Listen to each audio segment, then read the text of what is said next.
Because of the walls and the way they're slanted up. Exactly. Yeah, it's weird. It's sick. Jack, what are you writing down? I'm trying to write down this stuff I had in my notes the other day. I didn't have enough time to write it down into this, which I normally do, so I'm just transcribing it. Dude, I actually really should start keeping it. All right, how does this sound? Is this good? Yeah, you guys are good. All right. Alright. 3, 2, 1. Welcome, ladies and gentlemen, to the Midnight Sun podcast. Today we have 3 special guests on, including myself. Actually, that makes 4.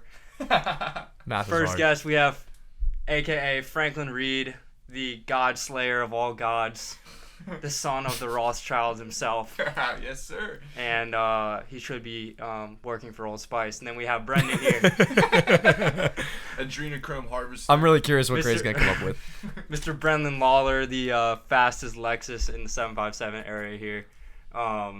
The king of VBLS lifeguards and the most based blonde kid other than myself here in Virginia Beach. You're damn right. Lastly but not least, we have the John Lindbergh himself, a man of Switzerland origin. I don't know what else. What else do you have to add? He's a mystery man. Doesn't talk much, but his words are powerful. Okay, so real quick, he added me on Snapchat the other night when you posted the Degenerate Gambler, and I didn't know who John Lindbergh was, and then now I just put 2 and 2 together that I knew John. I was like, why? Who is this kid? And then now John Lindbergh. John Lindbergh, and now on Snapchat that makes various sense. aliases. Yeah. Okay, multiple races, Yes. or is it races? Is that what the proper term is for something that's not of this world? Is that what you would call it? No. Yeah, human race, like species, I think race. species. Extraterrestrial. But Do you get what I'm saying? Something of not this world could be terrestrial though, and just interdimensional. If you want to hop right in. I mean, if we're going right into it, why not? Yeah, it's just, I kind of let us right into it. Yeah, Or I guess so- John kind of let us right into it by just being here. All right, so Thank I you, was John. listening to this You're welcome. podcast the other day, and they had this machine where they were like calibrating questions and answering them pretty much. But it was interesting because they asked if people with Rh negative blood were of this world, and the machine answered yes. So it was presumed that they were aliens, but they really weren't because they're actually from interdimensional this world. Honestly, so it doesn't really make sense. See, for me, it doesn't make sense that aliens will travel through third-dimensional space because I feel like once a civilization reaches like a point in apex in technology, that it would travel through other dimensions because that would be easier and less work. Well, that's where you get into like stages of civilization. Like, you know what the Fermi paradox is and how it works? Okay, so like if you're talking about like stage... Like type 1, type 2. Yeah, type 1, type 2, type 3. We're type 1 still. We can't. But we're not even type 1 yet. Yeah, we're barely. like 0.8. We were 0.76 like 10 years ago, and now Yeah. Oh, really? we're point like...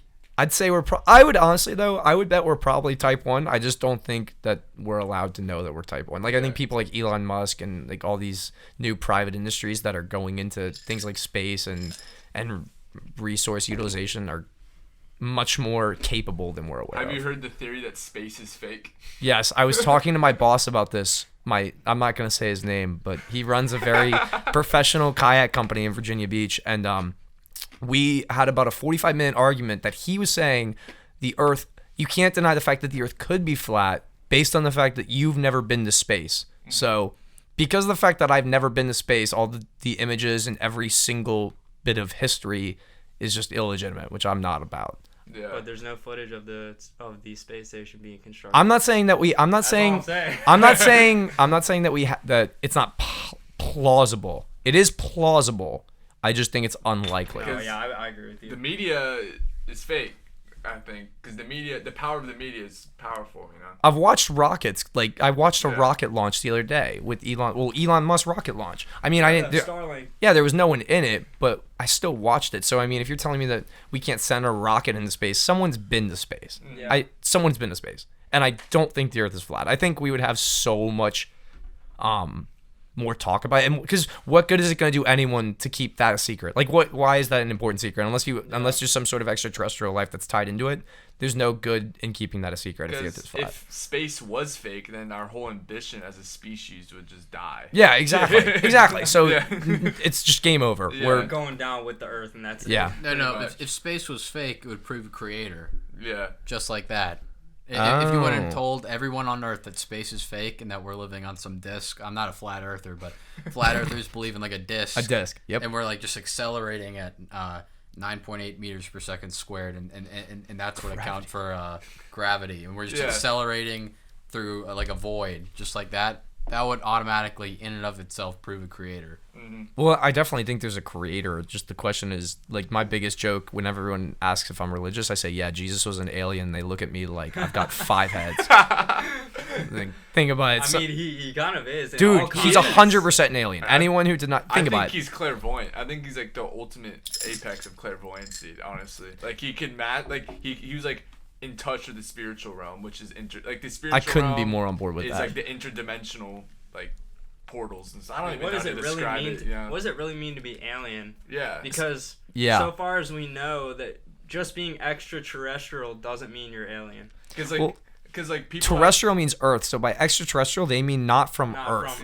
Not from Earth. People have a picture painted in their mind that like a little alien's like a little gray guy walking Yeah. up to them, like coming in Big little black flying, eyes. Yeah, But if flying you're saucer. if you're an interdimensional alien, you could still be from this Earth and be an alien. I consider Yeah. anything that's interdimensional, I consider more or less a spirit than an alien. Like definitely an alien to an extent in the way you're describing something that doesn't exist from our plane or our system.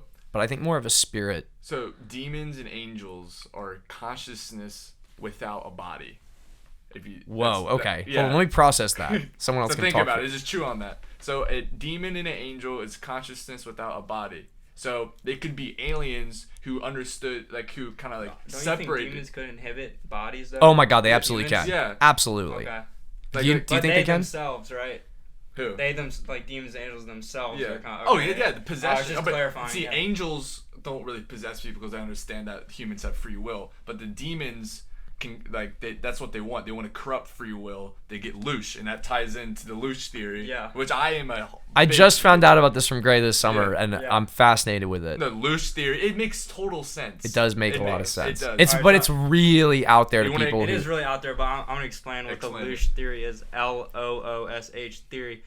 Basically founded by this guy who's he was a very profound businessman, and then he later transcended into like the spiritual realm and like writing books on the spiritual and the astral realm and stuff like that.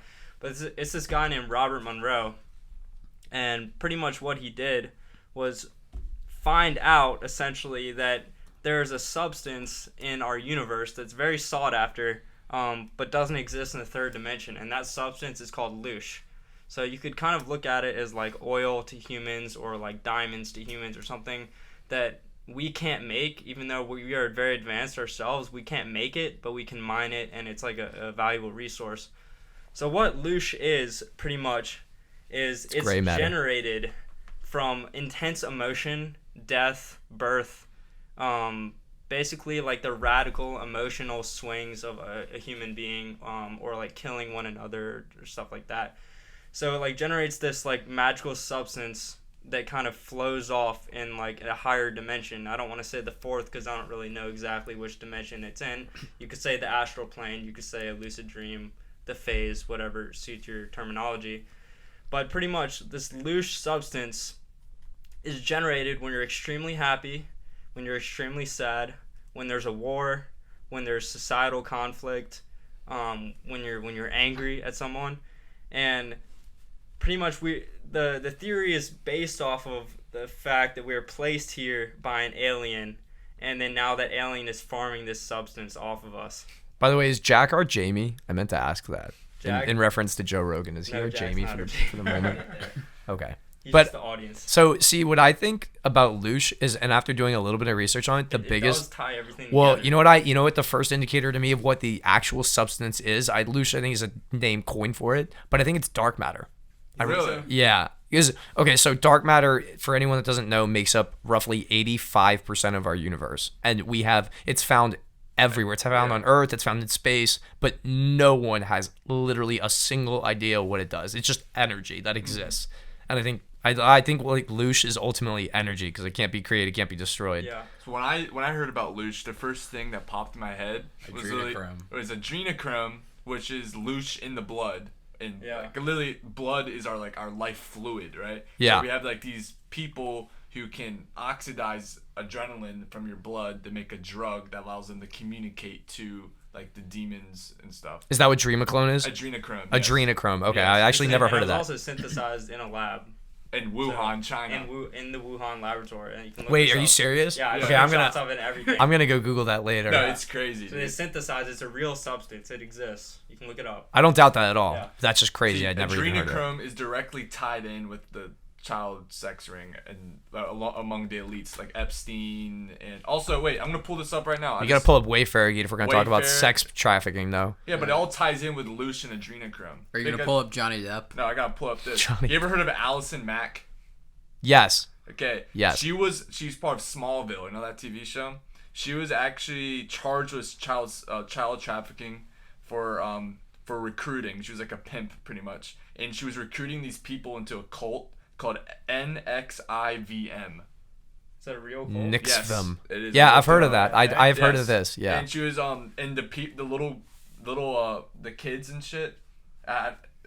There's no. It's just that's what it's called. He's Okay. trying. So our friend Jack, appreciate what aka Jamie, just asked us to define the That's words what it's for called. people. It's called. It's a I think Yeah. personally, Gray did a good job with that. Personally, I think this is an ancient Roman cult that has transcended through the centuries. Oh, that's 'Cause interesting. It's similar NXVIM. to like the boulets. Yeah. Remember? It's similar Yeah. to that. 90. And what happened to these sex slaves? They branded them and they caged them, they starved them, and they turned them into sex slaves. So that's pretty much like harvesting Lush, pretty much, because you're forcing them to like be in pain. You know, you're making them angry, making them sad. Like you're forcing them. Yeah, it's like Yeah, but what about extreme happy? pleasure, Yeah. Right?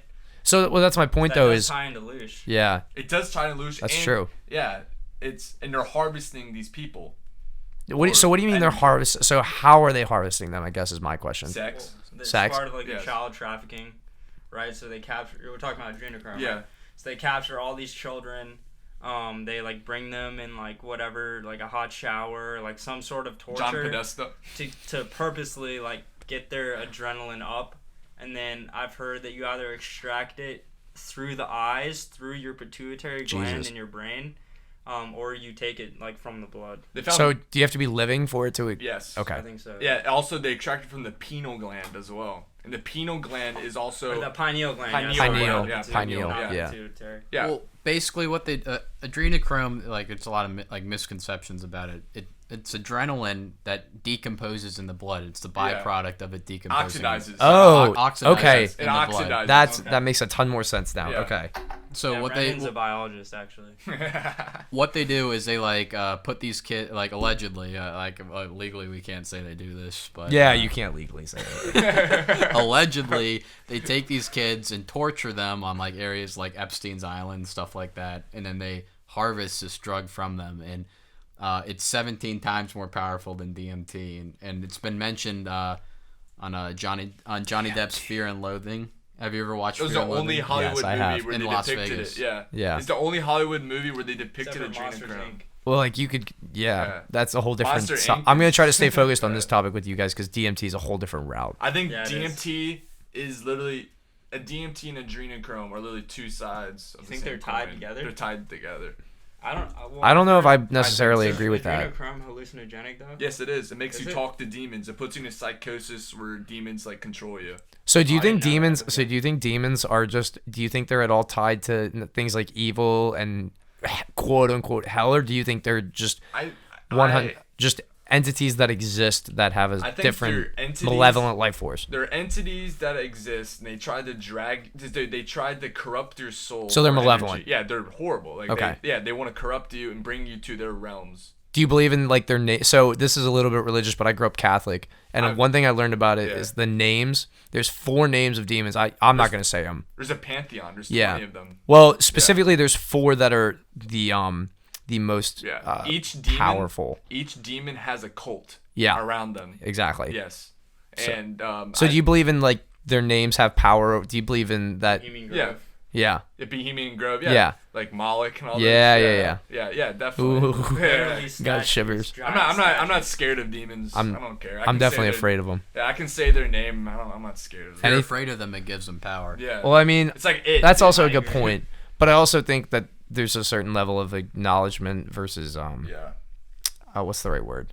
I don't think Yeah, there's, I'm not like a acknowledgement versus contempt. yeah. Well, I don't go home and like cry myself to sleep afraid of them. But I think everyone should recognize that if they're a malevolent force, that they shouldn't necessarily be invited into your life I or agree. I think a spiritual lot center. of people accept them. Well, that's what you ever Personally. seen Insidious? Uh, That's the first thing. not That's the first really. movie where I ever. That's actually where the term astral walking that I got comes from. Really? Oh yeah. Wait. Insidious. You've I haven't definitely. seen it. No. You great. Oh Explain man. it. Okay. I've heard it's like pretty scary. It was probably one of the scarier movies that I've watched. So basically, this kid he's born into a family and he has the ability to project his consciousness, his soul, his spirit, whatever you want to refer to it as. I don't know what the standard vernacular we're using is, but he knows how to project, but he's doing it and he doesn't know that he's projecting. So when he goes to bed at night and he's dreaming, he's walking around his house and he's just at first he's just kind of exploring, but he's coming into contact with all these forces and all these spirits that he has no idea who they are. What he thinks he's just sleepwalking, but lo and behold, he's projecting, he's astral walking, and what happens is it becomes a horror movie because he can't find his way back. So he loses track of where his body is, and he gets locked in this essentially room with this very, very malevolent creature. Because what happens is when he's astral walking, the belief behind when he's astral walking in the movie is that your body becomes open for habituation by other It's entities. like moths to light. And the farther what also is said to, or thought to be true in the movie is that the longer you are away from your body, the more weaker it becomes at defending itself, and the more open you are to being, I guess, invaded or habituated, whatever you want to call it. And anyways, and he gets trapped by this very, very malevolent creature, and his dad actually was where he started astral walking, but he forgot about it because he had a very similar experience, and he just completely buried it deep in his mind, and he has to go in and save his son, like astral walk into the same plane. shit. Dude, it's terrifying, but it's also fascinating, especially with you guys loving gotta this check stuff. it out. Yeah, the rest of them get kind of bad, but the first and second one are really good. Yeah. Yeah. The Dude, first one it's especially. Crazy, like, if you really pay attention to Hollywood, they know exactly what's going on. I mean, as far as the spiritual world, as far as child trafficking, as far as adrenochrome, like, they really know what's going on behind the scenes. And like a lot of movies, if you really pay attention, there's so many connections that can be drawn. Did you hear about Captain America predicting coronavirus? No, I didn't. So when he woke up, like from the first movie, he woke up, he went to town center. No, not town center, town square. No, New York, Times New Square. York, Yeah, New Times York. Square, sorry. Yeah, Times So Square. he like looks around. He's like, "What the fuck? I'm in." He's like that. Then if you look in the distance on the billboards, there's a virus. And crown. Next to it, is a crown. Well, that's like So- The Simpsons too, man. Yeah. As The Simpsons have been predicting shit like Donald Trump being president for years. Simpsons is borderline scary. It's Like, scary with Yes, the loop. it is. Didn't you see so what the episode? Like a lot of people thought it was like a coronavirus. No, what happened was it was a flu, but it came in Oh, a I saw box that. from Yeah. China. Yeah, and then the Homer or someone drops the box, and then the virus starts spreading rapidly. But it Yeah. came from a lab in China, and it's there's no timeline in The Simpsons, which is why it's even scarier. It's like, wait a minute, I think how do you know that? I think every giant tragedy. Too much coincidence. I think every single giant tragedy or news cycle that we're seeing around now has been predicted for like 20 years ago. I couldn't agree with that more. Yeah, it's Oh. literally just. You guys are gonna love this. I wrote this down every month, like the like the month's news thing Yeah. to like terrify the public. I've been writing this down the past 6 months. Literally the media. Oh wow. Okay, I'm really intrigued now. January it was like the war with Iran. Then February is like the Australian like Fire. wildfires and like the Brazilian wildfires and everyone thought like the world's forests were gonna burn down to the ground. Then March was a big stock market crash. Like the Dow contracted 10,000 points a month. 10,000 points. Yeah. Yeah, it was at April 33. was a quarantine and stay-at-home orders, like schools getting canceled and everything. And then May they came out and said like murder hornets and like bubonic squirrels, and they're like they making had Oh, that's right, every, the murder hornets and every had to. animal was gonna get demonized and like made into some threat. And then June was like the George Floyd stuff, the Black Lives Matter, More loose. and then More definitely Lush being More generated loose there. being No generated. kidding. and then July was the second Question is who's wave of the harvesting it. coronavirus, which was the big hype. But and no one like really got scared of that. People were like Yeah. second wave. Well, because at this point, people realized it was a fraud, and then Yeah. and then August was like the Beirut bombings and stuff. Yeah, dude, That was scary. apparently, but it was one of two things I was reading: a missile, or a mishap. Just a complete. There's no way the fireworks could make that big of a. they It were wasn't dude, fireworks. They No were freaking they way. were building something other than fireworks. I think I so. also heard it was like a shit ton of fertilizer, which is an essential. Yeah, it was component fertilizer.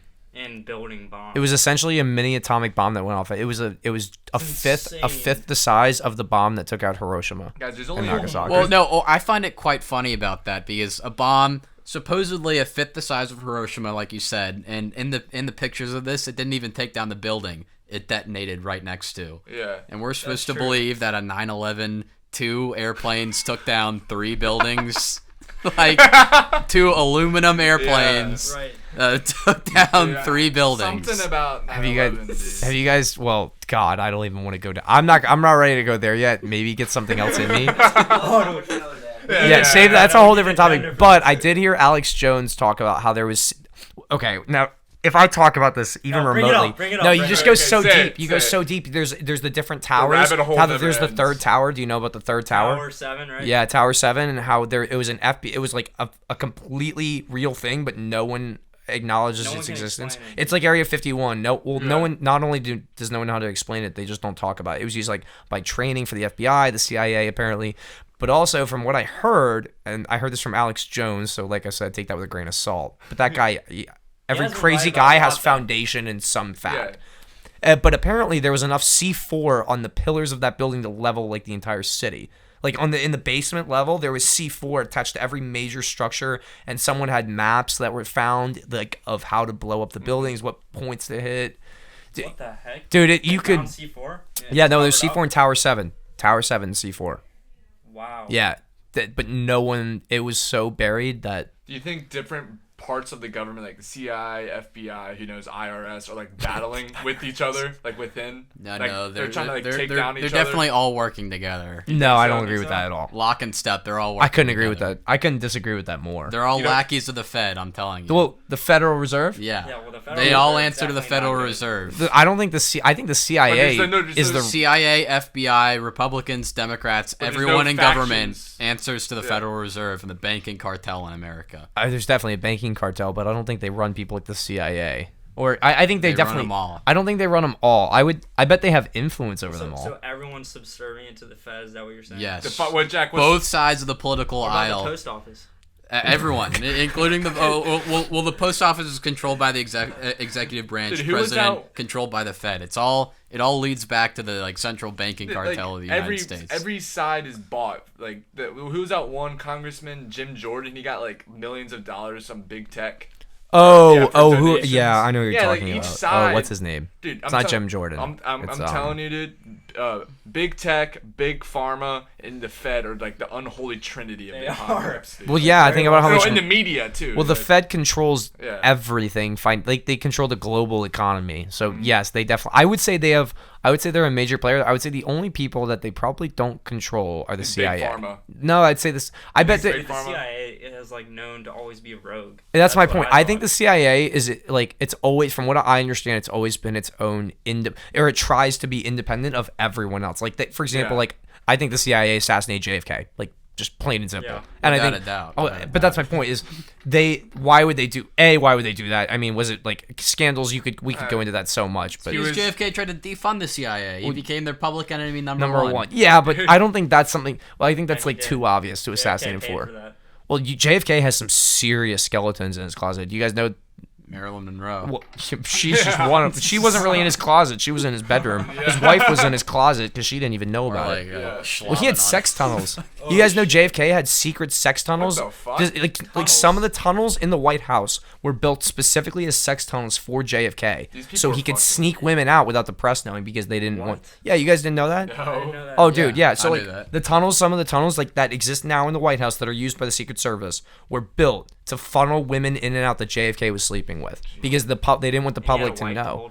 Oh, dude, she knew about it. She just what was the first lady supposed to do? Yeah, she can't say anything. She can't say anything because then her life screwed, her husband. Then because you gotta think about her career is screwed at that point because then everyone knows her as the Melania. Like she knows Trump like the golden showers hooked up with all those like prostitutes, but she's not gonna do anything about it. Why would she? Because then she loses all her influence. Trump's gonna die in 20 years, man. Melania's gonna have everything, and she's gonna be one of the most powerful women in the world. Personally, I think Trump's gonna be assassinated. I don't think so. I think he's too powerful. He's going against big pharma, dude. Dude, Trump thought JFK was too powerful. That's a good point. Well, Franklin. I just think it was a different era, though, too. And JFK, the only reason he was killed is because, the only place he was killed at that time was because he didn't have his bulletproof hood on, and he was just being arrogant. Trump is, he's arrogant, but he's not stupid. But Yeah, he's no, going Trump- against. Why would you if you know you're an open target? Why would you roll around without your bulletproof glass up? I mean, I know you want to True. be seen as a public Dude, figure. like what we're seeing now in the political world in DC, dude, it's just a coup d'état. Yeah, it's all a just coup d'état. It's Oh my really god. just a coup. That's all it is. Yeah. Like I'm not even a huge Trumpy. I'm just viewing. It I'm from, not like, either. Objective standpoint. Like literally, you have one side that's trying to deface another. Try to deface a man at all costs just to get power. That's called a coup. If you like Trump or not, it's just called a coup. It's just it's not done by the. Yeah. You don't have the army. Well, wait, you do have the army rolling through the streets, Yeah. and Oh, it's called I Antifa. don't understand is like all the liberals that like hated Trump and this and that before, they're finally seeing like the Epstein case being uncovered and the pedophiles no being one talks exposed about in it. our government, and they see it. And then they don't really like believe it, and they still like deny all the pedophiles that are actually on their side. I have a picture. There's a picture of Chuck Yeah. Schumer kissing a little Yeah, girl. I have a picture of Chuck Schumer on my phone. I'd be kissing very a careful little- with that. Next thing you know, you're gonna be gone. There's no more podcasting with with Franklin. Read this. hold on, not hold read on. I this, want to sure. circle. Franklin the before you pull that Godslayer. up, I want to circle background to the Fed because you sent me an I article. kind of want to circle back to You that. sent Let you me sent me see. an article saying that the Fed was trying to introduce a digital currency. Well, yeah, I called this several months ago. I'd Where always did you find this? I'd always predicted this from the Sources. beginning. As No. soon On as the this forums. virus came out, as soon as Alright. So the government's going to introduce a digital currency. as soon as this virus came out, I knew Never it was gonna fake. happen. Or it's not fake. It's a real virus. It's a glorified common cold. All Yeah, right? it kills less people It's a than the flu. sensationalized common cold. But I knew the government would take this, demonize China, which I'm not saying like China shouldn't be demonized because they do a lot of stuff worth demonizing. Yeah, but No, they shouldn't exist. they We would- should drop a bomb. They would use them Just kidding. as a scapegoat to enact their plan. And what the Federal Reserve did was they had the media sensationalize this common cold so they can shut down the entire economy. And what's important about this is that it kills an aspect of the economy called money velocity. It's like basically think of it know about what like that it's the amount of dollars chasing certain goods and services in the economy, and it's used to measure inflation. Now with that, what they could do was pump trillions of stimulus into the economy, and it didn't affect the inflation rate at all. So while the Fed has been nationalizing every aspect of the stock market, buying everything from all the way down to municipal debt of like local cities and states. That's really interesting about the inflation rate. Wait. So Yeah. how run this back? So how can they pump trillions of dollars and not have inflation? Through quantitative easing. Through quantitative easing, they basically buy everything because they're saving the stock market, but at the same time, They're bailing them out. All that money isn't going to like local everyday people who are going to like the supermarket to buy like apples and oranges. Going to global industry. Hedge So funds and shit. so the than prices that, of like yeah. apples and oranges stay the same, and people like are blissfully ignorant to what's going on around them. And before you know it, Wear a mask, I shut up. I predicted this back in March. They're gonna snap their fingers at one point. As soon as the dollar shits the bed and people don't have faith in the dollar anymore, and you can already see that happening, they're gonna snap their fingers, and then they're gonna enact a global digital currency, which they already have in the One plans. world Oh, we're not gonna have currency, one cash world in 10 government. years. Oh, hell, dude, I went to Celesti's to go get a fucking ice cream, and they wouldn't let me use cash. That Get was this. the first time it ever happened. I went to the- I know. Yeah. Really? I didn't even know. They that. hate I was so cash surprised. because they can't track it. I And went with to this the- new That is currency, they can facts. track Think everything. about That is this. facts. Without cash, they can then prevent what they don't want you to buy. Oh my They god, I can wish I took a control picture of it. everything Yesterday, that I you buy. went to the bank to get money out to get my car detailed. Dude, there was the ATM said no cash available, and in 21 years, I've never seen. Yeah. Obviously, I don't have recollection past like 18, but have you guys ever been to an ATM that says no cash available? No. Like Ridiculous. what? There's It was a a Wells quota. Fargo too on Shore Drive, so one of the biggest Yeah. Wells Fargos in the area had no cash in the ATM. There's also a coin shortage as What? well. Yeah, there is a Yeah. coin shortage right now. Fake. Yeah. So fake. Well, coins Well, are who I uses can coins? describe No that one too. thinks that. I can describe that Fuck too. coins. Before you say that, one more example. My buddy in Florida goes to Walmart and they literally said on the self checkout they don't accept cash there. What?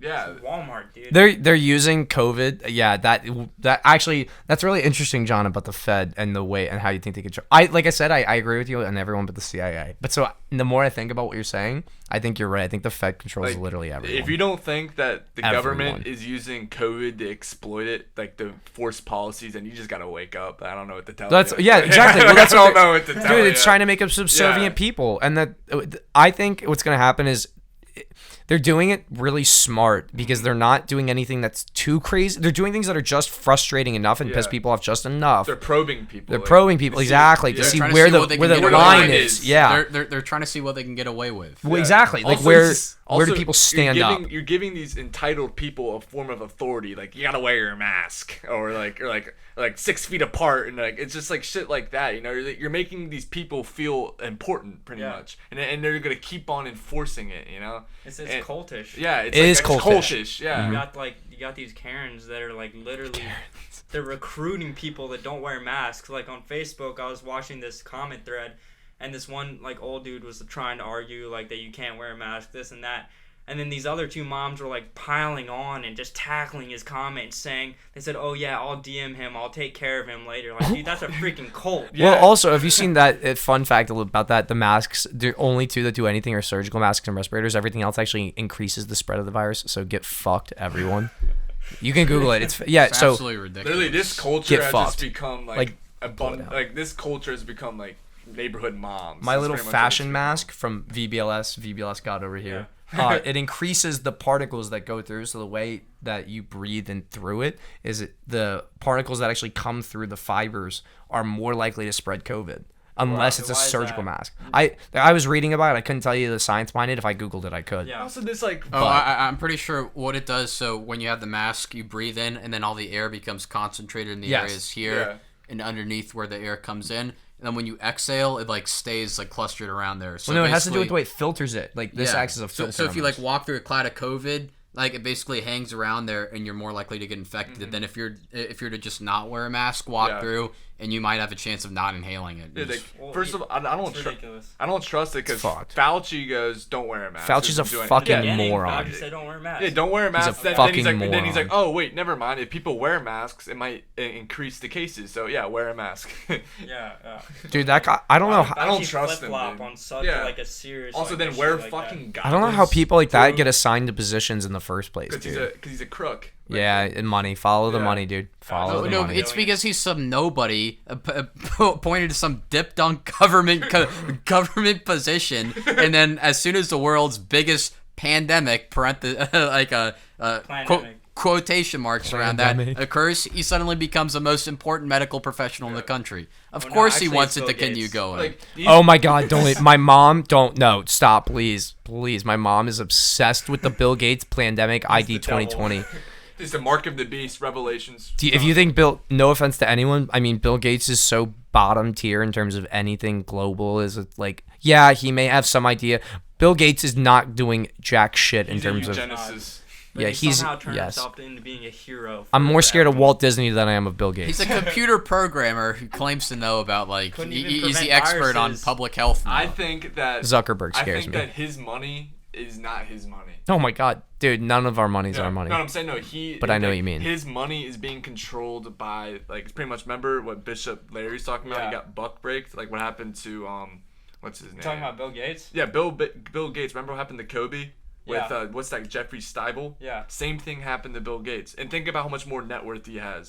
If That's those- really interesting. Yeah, if those people have Bill Gates' money, they can literally do anything they want. They can Yeah. enforce any policy. They can make any vaccine. They can do literally anything. So you think Bill Gates is just a spokesman? Oh yeah, he's for just this? no. He's literally he just got blackmailed the fuck out of him, and now his money is not his money. He just handed it over That's to an these interesting people. viewpoint there.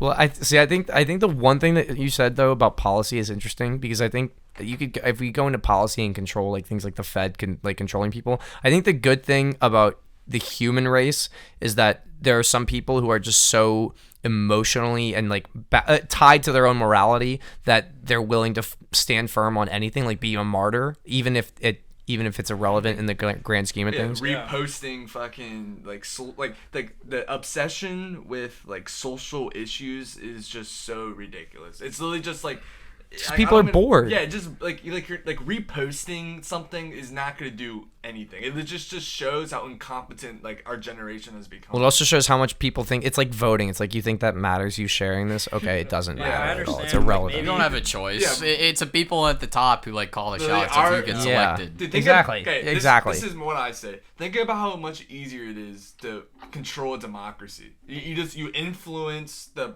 public mentality into one direction. You funnel it. You force people to only care about social issues, not care about the economy, not care about world events. You only make them care about what the like sports, and they pretty much what immediately affects them. What immediately affects them. We live in the world of the instant, right? Yeah, Instagram. the temporal. Yeah, like we The live in the temporal. world of the instant. We live in a temporal plane. Harness their If dopamine. you make people in the democracy only care about what's happening now,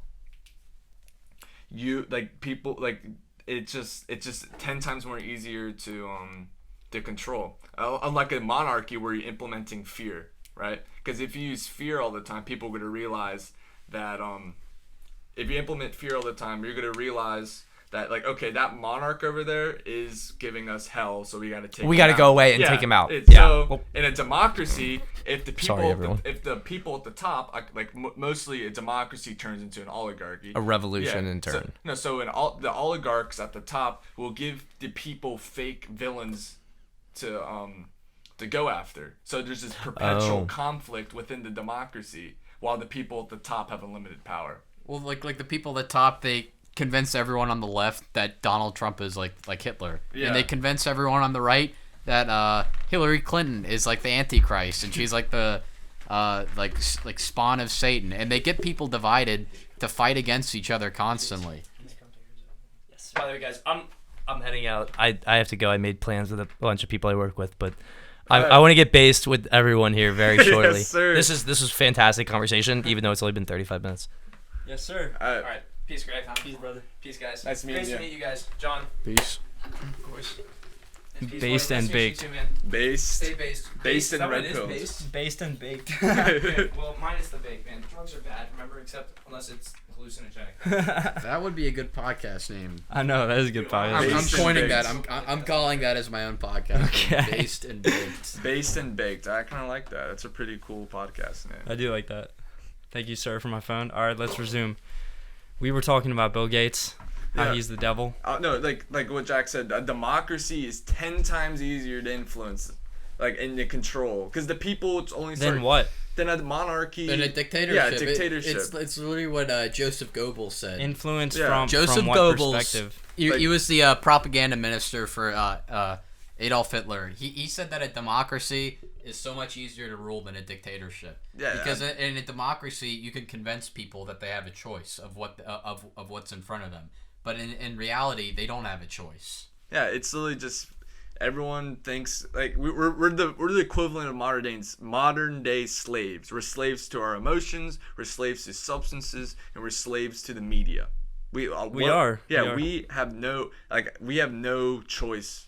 Our free will is started. We're thinking that the choices that we make are original. They're not. If They're any not of you, original. if any of you listening to this podcast don't think that you're a slave, try this, because I've been struggling on and off with this for the past few months now. Delete every form of social media on your phone. Delete Instagram, delete TikTok, delete Snapchat, any form of it, any of it, Facebook, delete it all and see how long you last. I bet you won't last a single day. I didn't last a single day when I first did it. Because you're cut sad. off. You're cut off from the hive mind. Exactly. Your social validation is gonna starve. People think you're weird. Yeah, you're gonna starve out. You won't have anything you won't have any dopamine to find. Like, Yeah, it's a dopamine detox Yeah. at its finest. And they've done It's studies hard. on this. It is. Every time on Instagram or Snapchat you get a notification, it's another little dopamine reward in your brain. And it gets people addicted. When I downloaded TikTok for the first time, I'd find myself on that app for hours at a time because the algorithm behind it generates the next post it shows you, and it knows what you want to watch. So it keeps feeding you a string of videos it wants you to watch. The scary part about TikTok is really what you see. It's more like YouTube as opposed to Instagram. It's not really who you follow, but who it recommends to you. yeah, it's an That's AI why mapping AI, your brain. That's why it's such a powerful Yeah. app. And moreover, it's not images, it's like videos. And you're getting full screen videos with editing, all this crazy action stuff. China created TikTok. You're China's literally brilliant. Yeah, you're falling for, if you're like obsessed 10 cent. with TikTok and you're like following all the trends, you're literally falling for a Marxist trap. It just baffles me that people think that TikTok is like this whole creation, like it's like YouTube pretty much. It's not. Everything that you see is influencing you to make you the worst person you can be. Yeah, and it's really interesting, like, just as far as the social media manipulation goes between our governments. I mean, you look at Facebook, they have Mark Zuckerberg in the freaking courtroom every single day. They're questioning him about brand new things every single day. Yeah, what was that one patent from Google, the neuromagnetic transmitters? Electromagnetic fields, and how it like stimulates different like nerves in your brain to like keep you like transfixed on the screen. Like that's what we've become. We're electromagnetic slaves, pretty much. We're influenced. So we're constantly stimulated. What was it? The monitor refresh rate was refreshing at a certain frequency that changes the way you think. Yeah, changes the way you think. Changes your subconscious. Yeah. Because people don't understand how impressionable your subconscious is without you realizing. Your subconscious literally takes in everything, like every light ray, it creates a whole like I don't want to say this, but a whole like universe within your brain, like a universe that's only relative to your perception and consciousness. Well, I would say your subconscious is ultimately your perception of reality. Mm-hmm. Because, I mean, like, we can perceive things actively, but everything that's going on and around us that we don't know is your subconscious. That's why I feel like religion and spirituality is so important, because you're building your subconscious to be independent. Yeah. You're praying with your own thoughts. Mm-hmm. You're meditating, but with your own will, you know? Right. And that's going to build you to be the best person you can be. But if spirituality and religion is deemed useless and, well, a waste of time, next thing you know, people are just going to be influenced robots, controlled. What I'm trying to figure out is, like, where in modern history did the Westerners start like making fun of spirituality and like Eastern medicine and like those practices? Because like those people, like psychics, are literally looked down upon like as like crazy people in like modern Western American society. Quote unquote science was deemed as the only truth. Yeah. Science. This is what I say. Science leads to spirituality, right there. Science. You shouldn't rely on science to be the fundamental truth. Science should be the paint to the picture, you know what I mean? Yep. It should be painting your reality. It should be giving you like a structure of the world. Make it easier to comprehend. Yeah, easier to comprehend. That's what math is. Math is like, I hate like the math tards, you know, like science. Like what's this so exactly? Numbers, science. Just like it's like, oh, there's no God. The math it's like just shut up. Like the whole point of faith is to believe. It's like what Niels Bohr said. Yeah. Like he said to his son, I believe, like or Franklin, you know the quote. He says that like you're not thinking.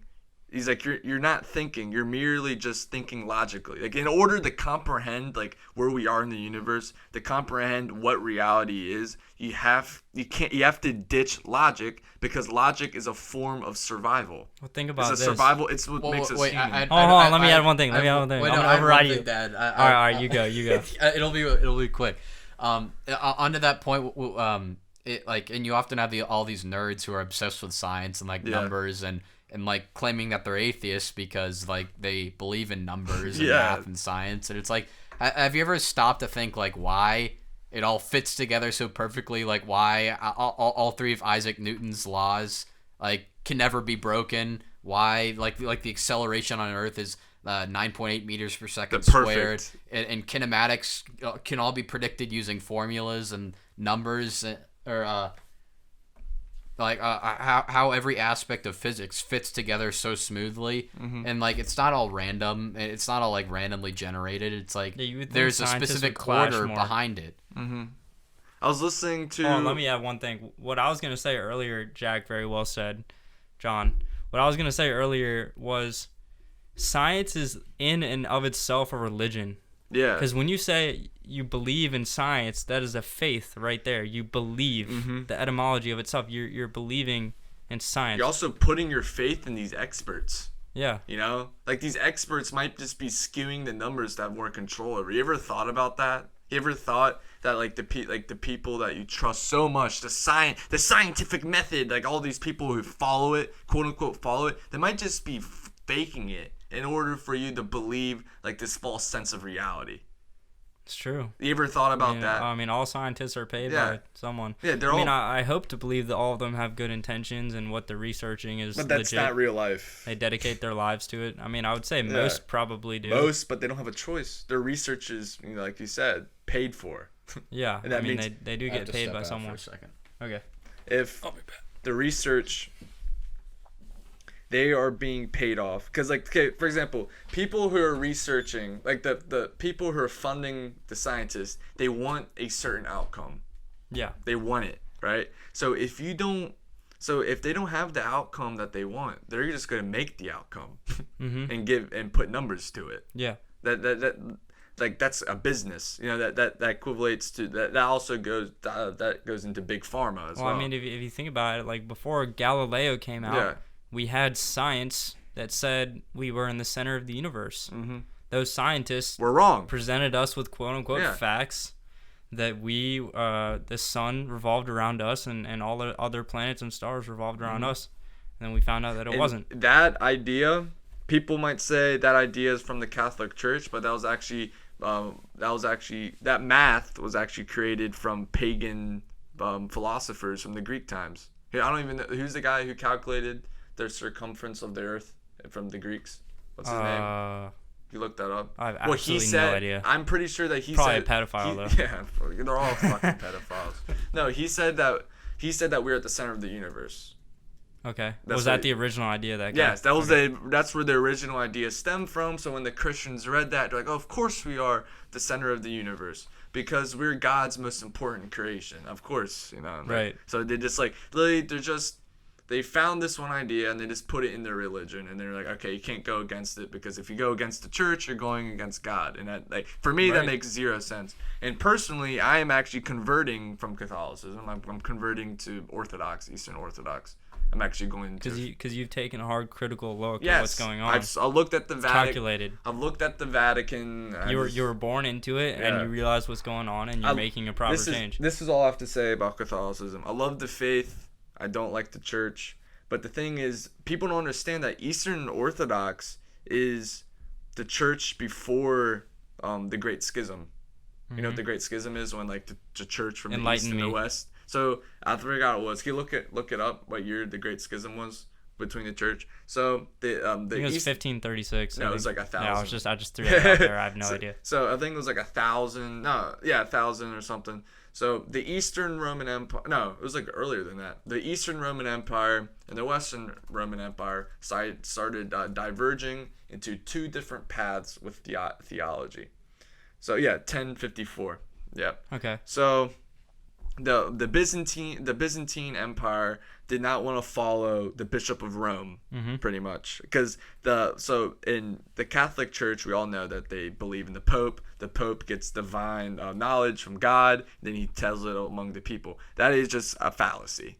Okay, that is a way for them to control the masses by making them follow the Roman.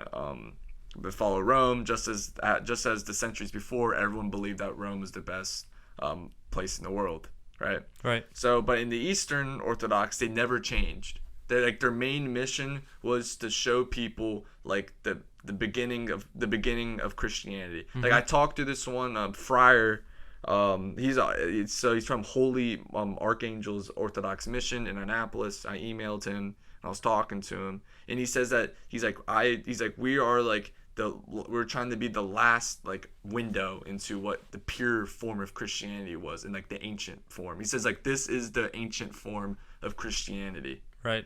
And in its purest form. In its purest form. And I read that and I was just like I gotta join that because the Catholic Church like they created their own different laws. Can you tell me exactly what you didn't like about the current state of the Catholic Church? I mean, obviously we can go down the path of like child trafficking, pedophiles, stuff like that. But for me, I prayed to God, and I just sensed something within the Catholic Church, Right. you know, like at the Vatican, and also with priests, like, you know, touching all those kids. Like, it's not because to teach the kids being touched and molested and like raped and stuff. That's not because it's just horny old guys. I mean, that might be the case, but they're possessed by demons. And that's my belief. No, I agree with you. They're just possessed. Something The seriously Catholic wrong. Church is possessed by demons because they put the basis of the church in Rome, right? Yeah. And we all know that the Romans had multiple gods, and that means that they're demons. So the demons. Why does that mean they're demons? Because it's because they believed in 20 main gods and there's 20 fallen angels. Oh shit. Yeah. So All right, so that's not just a yeah, coincidence. it's not a right coincidence. They prayed the Moloch, they prayed all these different demons, but under different names, right? There. This was like a national religion. Too. Yes. Like tons of people. Yeah, believed. and Okay. also one of the generals, I forgot, one of the generals, look up the Roman general Africanus, something like that. Separus Africanus. Separus Africanus, like he used to drink baby blood from Africa. Yeah. Yeah, and like then they would kill babies from Africa, drink their blood, and then and In the do, Roman times? Yes, and do it in the Okay. name of like the gods and stuff like that. Like, these are demons. Yeah. And also what's unique to the Roman religion is that they have cults around the gods, Right. similar to demonology and Luciferianism. They have cults among the demons that influence them. So once Christianity, like once Catholicism put its foundation in Rome, the Roman demons, I don't call them gods, the Roman demons, they pretty much leached off of the Catholic Church. Right. They found the energy, like they're like, okay, we can influence this. I mean, if you were a demon, where would you first go? You'd go to the church. Yeah, I mean, it's the core of what everyone believes in. Yeah. And you're tackling that, and you're possessing those people, and the church, especially back in those days, had the voice. Think about it. Everyone listened to them. Everyone obeyed. Think about it. The Catholic Church funded wars. They went to a whole other continent, exterminated an entire race of people. Yeah. Adding more to the loose theory that the demons influenced the Catholic Church to launch wars to farm more loose. It all ties together, and when I look at the Eastern Orthodox, they're peaceful, they're docile. Yes, they do. There is a bad rap in Greece because they fight against the Muslim immigrants there. But at the same time, you have to realize that those are just people defending their homeland. That's the way they view it. They might view it, they're like, oh, they're bigots. Like, no, they don't think that way. You know, they think that they're defending their heritage, and you got to respect that. And then that's what I like about the Eastern Orthodox, is that they're traditional, and they try to enlighten people on the purest form of Christianity. And also it's crazy because I saw a sign because like I was researching on the Holy Archangel's Orthodox mission, and I was like, I really want to go to it's Romanian Orthodox, and it's like literally the exact same as Catholicism, exact same, little different liturgy, and little different details here and there, but the main difference is that they don't follow the Pope, and they're having That's a big difference too. That's like one of the big differences. And John actually showed me the Eastern Orthodox. I'm talking about the Orthodox Church. Wow. And We're going deep. I just got back. yeah, that's what we're talking about. And I look. Do you know what the street is on? The church in Annapolis. It's on Franklin Street. Oh my gosh. I kid you not. I looked at that, and the patron saint of that church is my patron saint, Saint Michael, and it's on Franklin Street. Shit. So I was just like, yeah, this is. That means it's a sign. Yeah. something you got to go up there and meet with them. And I'm going to their feast day this Saturday at Theotokos Church in Norfolk, and I'm gonna go talk to the friar, and I hope I'll be fully converted in a month. And my family isn't happy about this. My family's very Catholic. I told my mom about like me converting to the Orthodox, and she's a devout Christian. My mom stayed with nuns for months in South America, like very devout, and she was just like, why would you do this? Like you're going against the heritage. I'm like, I'm just following a different path. Like this is like what I think God should tell me. God tells people to follow different paths. Like I just don't. Most importantly, I mean, religion. Obviously, people grow up into it, but ultimately, it should be what you feel yourself is the best. I feel an urge to go to Orthodox over Catholicism. Right. And that's what I'm going to do. And I feel like if I convert to Catholicism, I'm going to it's going to reaffirm my. And if I convert to Orthodoxy, my bad, I'm going to reaffirm my faith. I'm going to become stronger because I won't be doubting the church as much. Yep. You know, because I feel like if I stay Catholic my entire life, I'm just going to keep on doubting the church. Doubting the church is going to make me doubt God and Jesus and all that stuff, and I'm going to become corrupted. And I just can't do that. I want to show you what the church looks like. It's like really, like it just, I don't know, like I'll just look. The one in Baltimore? Yeah, I was just looking at it. It just made me happy when yeah, here it is. So I'm going to go ahead and talk about the Muslim thing that you were talking about earlier. Yeah. So my dad was telling me about this. It's basically an example of the assimilation of Muslim people from like Israel and sorry, not Israel, just the Middle East in general. How they're like all fleeing Syria and those countries. And he said that over the past couple of years, Denmark has let in 200,000 of these people, which is fine. You know, it is what it is. Denmark, they have very open borders. But then they started realizing that with all these public programs that they have to pay health care for each of these new individuals. They have to provide them with free schooling, everything. And so as they were doing that, the Muslims... Wow, very pretty. Interesting. So as they were doing that, the Muslims tried to change the school lunch because they said there was pork at the school lunch, at the national Danish school lunch. So these Muslims started lobbying to get the pork taken out of the school lunches. And the Danish started realizing that like pork is a very essential part of Danish culture and like Scandinavian culture in general. It's like it's ingrained in like who they are as humans. They just love pork. And so what the government's actually doing now is they're paying people to leave the country. They're paying them their plane tickets and they're giving them money to leave. It's so sad. Because it's cheaper to do that rather than have them stay in the country and feed off all the amenities that they already provide their own citizens with. Yeah, it just, and then people don't understand that like we're Americans. We live across the pond. Like we really don't know. Like you can't get mad at these people who are getting frustrated with I'm not going to call them immigrants. They're refugees. They're illegal. Like, I'm not saying that out of spite. I'm not saying that out of anger. For the U.S., Like, no. Even calling them refugees is a stretch, too, because most of them, and you'll see this happen all the time, you have black economic migrants coming from Africa saying they're fleeing, like, the Syrian civil war. It's like, last time I checked, Arabs live in Syria, not black people. Okay? So, you're a liar. And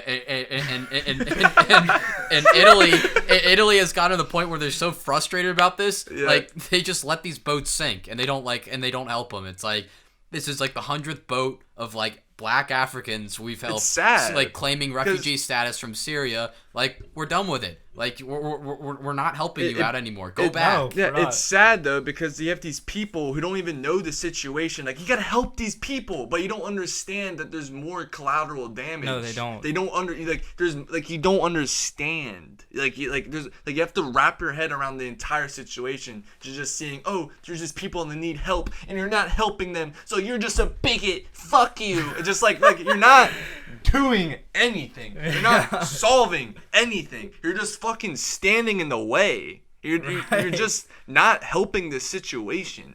And that's what I'm trying to tell people. It's just that stop thinking you know, because you don't know anything. No. You don't know. You're not in Europe. You're not some European. I mean, it applies to the U.S. as well with people from Mexico, the migrant caravans, which were set up and exposed. I have a lot of friends from Britain, and they're telling me they're watching their 1,000-year-old culture just wither away. Yeah. In less than a decade. And it's insane. How can that not frustrate young people? They're born young white Europeans. How can that not frustrate them? You know? they're born in, and then they're told to give everything to these new people. I'm not saying this because I'm a white supremacist. I'm saying this because I'm viewing it from their perspective. Of course they're going to be angry. Right. Of course they're going to retaliate. Of course they're going to fight back. And then somehow, Yeah, they're in the wrong for fighting back Yeah. for their own country. And then you have people Tired of it. Then you have people calling them a white supremacist, and then you're adding more fuel to the fire. Yeah. You're not calling people names. More divergence. It's not reaffirms their belief. It reaffirms their belief, exactly.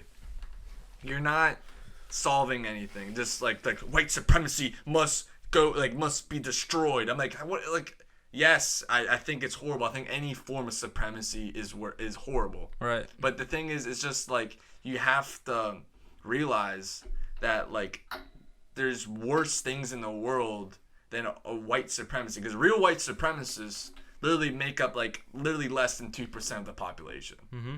And I think there's something like a few hundred confirmed like Klan members in the United States. Like, you really think that's a threat? And you're calling, it's ridiculous. If you call, hold on, let me touch on this real quick.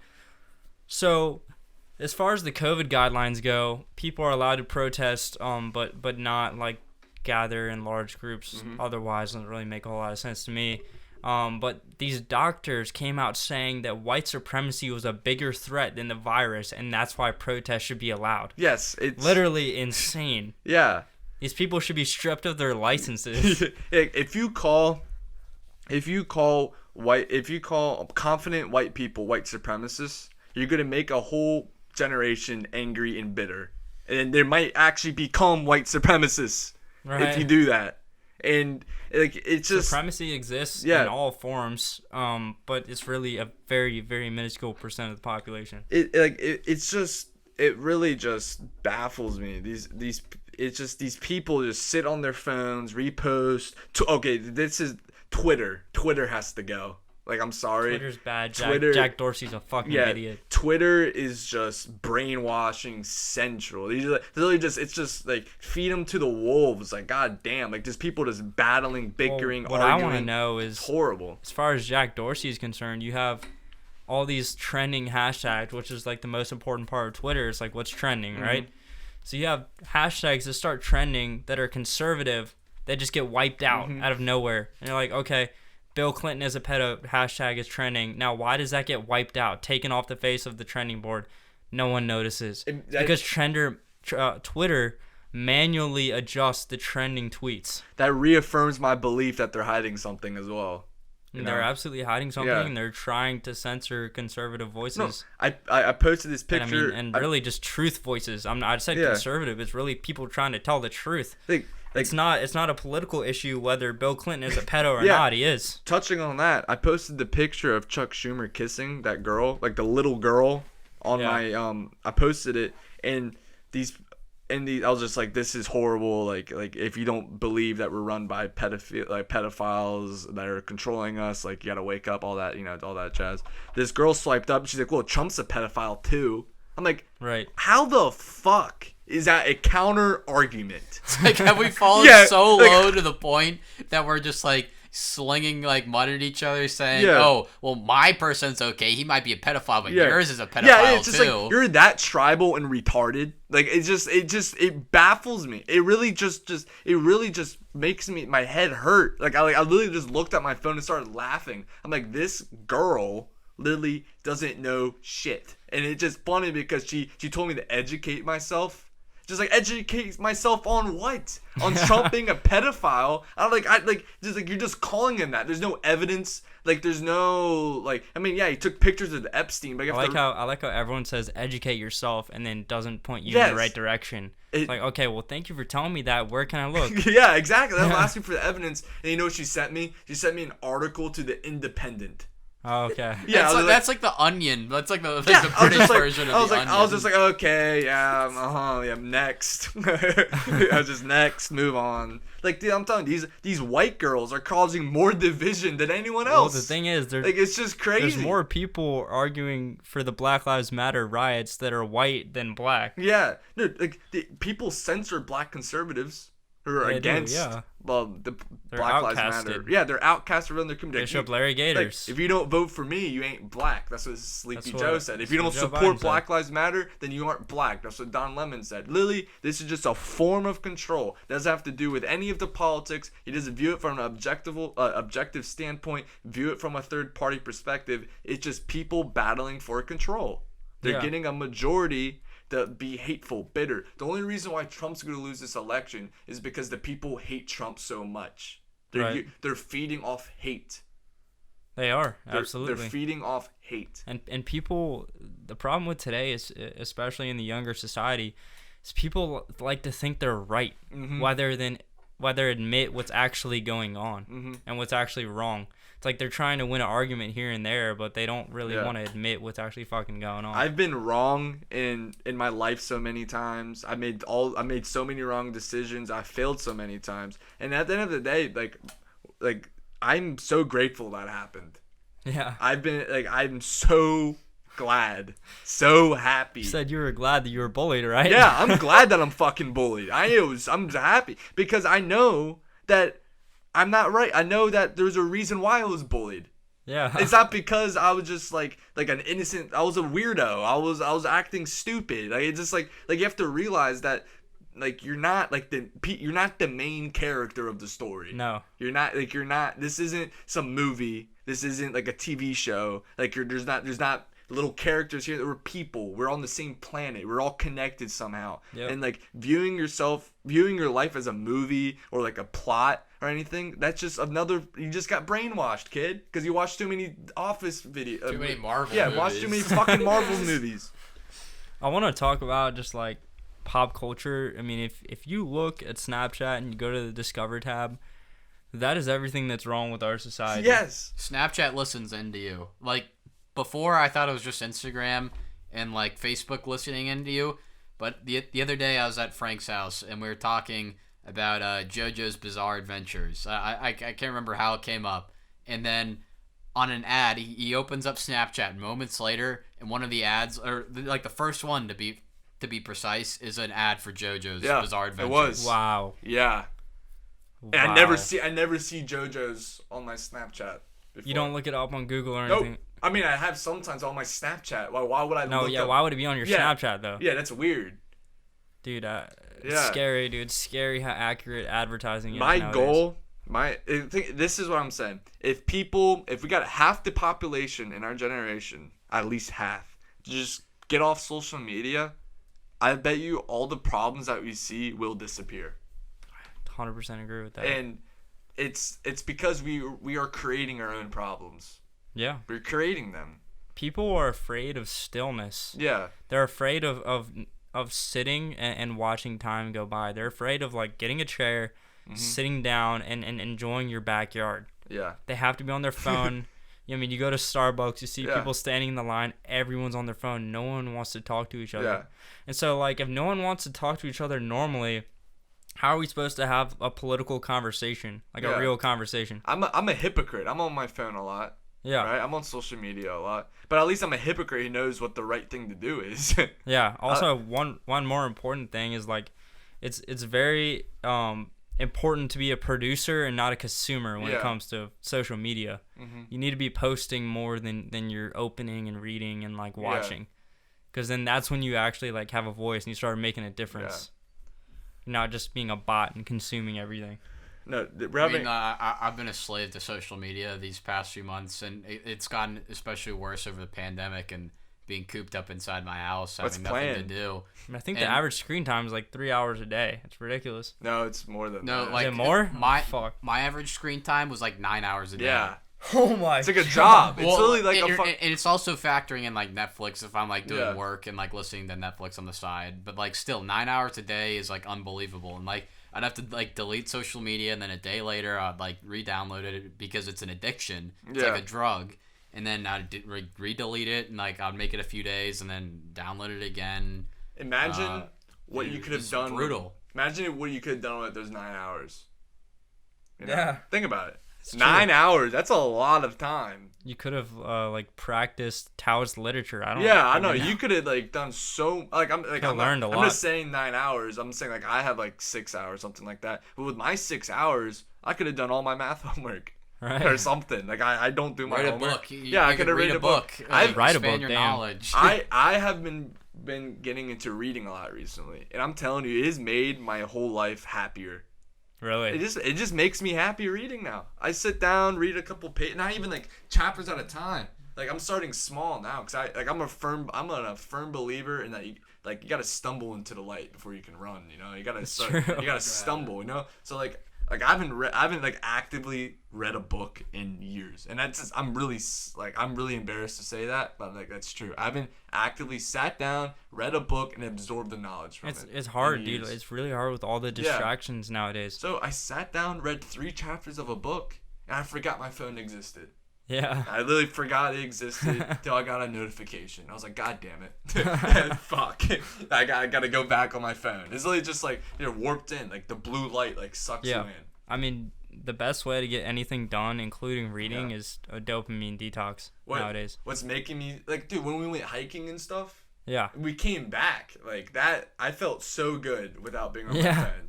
Like, Me too. It was like 2 days without being on the phone. And it's sad though. The only way we couldn't be on our phone is if we were hiking up a fucking mountain With It's no service. Yeah, that's the only way we couldn't be on our phone. I know. Like, isn't that crazy? Well, we can not quote not be on our phone all the time, but it's objectively like the right. We were forced to not have our phone on that adventure. Yeah, but like that was the only way we couldn't go on our phone is if we had the hike. Like really strenuous. I'm gonna switch to a flip phone. I'm soon, dude. I'm hoping by the beginning of fall, I will be off social media completely. That's my goal. That's your goal? I said by summer's end, but I realized I need social media for the beginning couple weeks of school. I mean, I'm starting. Like, I turned off all my notifications for everything except text. Yeah. Really. I mean, it helps. Like, I don't really get addicted to anything too much anymore. Mm-hmm. You can spend hours on the Instagram Explore page. Yeah. Mindlessly. Scary. Hours on Just TikTok. wandering. It's the new astral plane, dude. Yeah. You're just on a digital It's plane. ridiculous. It's like, you see people with a nicotine addiction. Yeah. What does it do? Nicotine passes the time very effectively. Yeah. Same with social media. It's a real addiction. I mean, they have casino designers play and program this app. Really? That's how they're built. I mean, they literally hired people from casinos to design the app. Shit. I mean, I live in Nevada, so I have a lot of experience with casinos, and like I'll go there to eat up in Tahoe and get like the locals discount, and They pump oxygen in there, right? I'm Yeah, not they entirely make you sure. high, but right? but it's funny because like growing up around casinos, I've always like realized it's like a fraud. You're gonna lose money unless you know how to count cards and be good at it to the point where they can't catch you. It's a fraud. And you're gonna lose money. It's like a Venus flytrap, like pulsating lights and everything, like bringing you in and like mesmerizing you and just draining your wealth. dude. And like it's why I love Nevada because we Social don't have media any... is the. Hold on, I just came up with a brilliant thought. Sorry to interrupt you. Yeah, Social media is the silent form of casino. that's true. Well, back to my original point, I love Nevada so much because it's like no taxes because we just get retards to come and like drain all their money in casinos. The casinos pay our taxes for us, and it's just amazing to see because I'll walk through the casino and I'm immune to like the programming because I've been around it. I've been like inoculated to it, like growing up around it. Inoculated. And I'm like immune to it, and I see every other like fat retarded American because I'm from Switzerland originally. I see every like fat retarded American on like these like slot machines, which is like statistically Till 6 a.m. Well, yeah, which is statistically fucks. impossible to win. It's no like method of counting like cards on a slot machine. There's no you pull a lever and it's like it gives you a statistic of like of what you win. And like I see all these like fat retarded Americans like mesmerized by these pulsating lights and machines and this like fleeting like promise that they'll make like win big or something. Yeah. Also, the dependency on And- materialism is driving it. Like money. I need Well, the yeah, money. well, Like Mr. Krabs I'll or walk something. through and it feels like I'm like in another world. Like Yeah. I'm not even on planet Earth anymore. It Like, does. It That's feels how like I- It feels like I'm in Blade Runner They don't- they 2049. Yeah, purposely dude, block that's how all I the feel windows. like. That's how I feel like the next time I go to like New York or something, I'm like in Town Square. Why do I keep on calling it fucking Town Square? Times Square. It's kind of weird that they call it that though. Times Square. Makes you Timeless. think. Yeah, Times Square. No, but like next time I'll go to New York or something, I feel like I'm just gonna. It's gonna be like fucking They See. Remember that Or 80s movie? They Live. They Live. You ever seen that movie They Live? The guy puts on sunglasses. He looks at a billboard and it's like what like what's it say? Like consume. Yeah, it's it like, just says- consume. Yeah. That's the movie you were telling me Yeah, about. look it up. Okay, Like, go look yeah. up They Live, and like showed like the billboard scene. Like So literally, this guy like, stumbled upon like a box yeah. of sunglasses like that he's- revealed the truth of Yeah. what's going on. And like you look around and it's just like consumed by. It looks like in a magazine. It's all white and black too. There's no depth to it. But yeah, he takes the sunglasses on and off. Like he takes it off. It's all colorful advertisement. Colorful advertisements. He puts Like, it back on. click that It's a one. blank sheet of paper Yeah. with like Show consume it to him. written in bold Like- on it. And like the catch is that these sunglasses allow you to see the elites and like the people who really Yeah, control they're your- aliens. They're, Yeah, they're interdimensional aliens. They're aliens that really? like Yeah. control that control the Fuck. U.S. government. These sunglasses allow you to see them, and they pick onto them, and eventually they catch on to like his sunglasses, and they can like tell that he sees them based off his reactions, and they're like hunting him down the entire movie. Couldn't you argue in a more subliminal form that's just modern day psychedelics? Yeah, maybe. It's They true. make Yeah. you think about shit. They make you wouldn't you- otherwise. They make you see. Question a lot. Make you see because you're questioning yourself the entire time. Yep. Yeah. No, like, and also, you know what's crazy about this movie? Question yourself and everything around you. I think the best way to understand the world is to question yourself. You must. That's what I learned. I questioned myself. Honestly, like Yeah. if you want to understand what's going on around you, you have to understand yourself 1st. Mm-hmm. It all starts with yourself. Yeah. If you want to have a relationship, you Got- got to figure out yourself first before you can figure out someone else. Take Yeah. care of someone else. Yeah. No, dude. Like, this movie, they slandered it and they called it Anti-Semitic. anti-Semitic, and they called it. I'm like, why did they call it anti-Semitic? That baffles me. It's just about fucking aliens. Don't They you called think the that, movie anti-Semitic. Yeah, they called it anti-Semitic. It's like, don't you think that suggests something that, like, they suggest there's, like, a hidden group of aliens controlling the U.S. government? And as soon as they release this movie and they don't say anything about it, people jump on it and, like, and you all know the types, like the Bergs, like the Yep. the Steins. Witzes, the Steins, all jump on it and say, this is anti-Semitic. Doesn't that tell you something?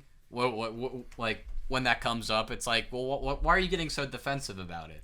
No, it just like no, it's like I don't understand how it is. It's it's about a movie about aliens.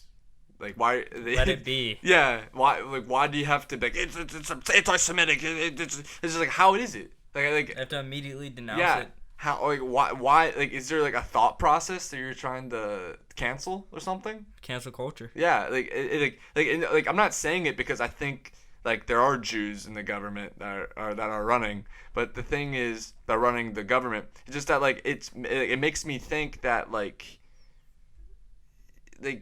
are you scared of something?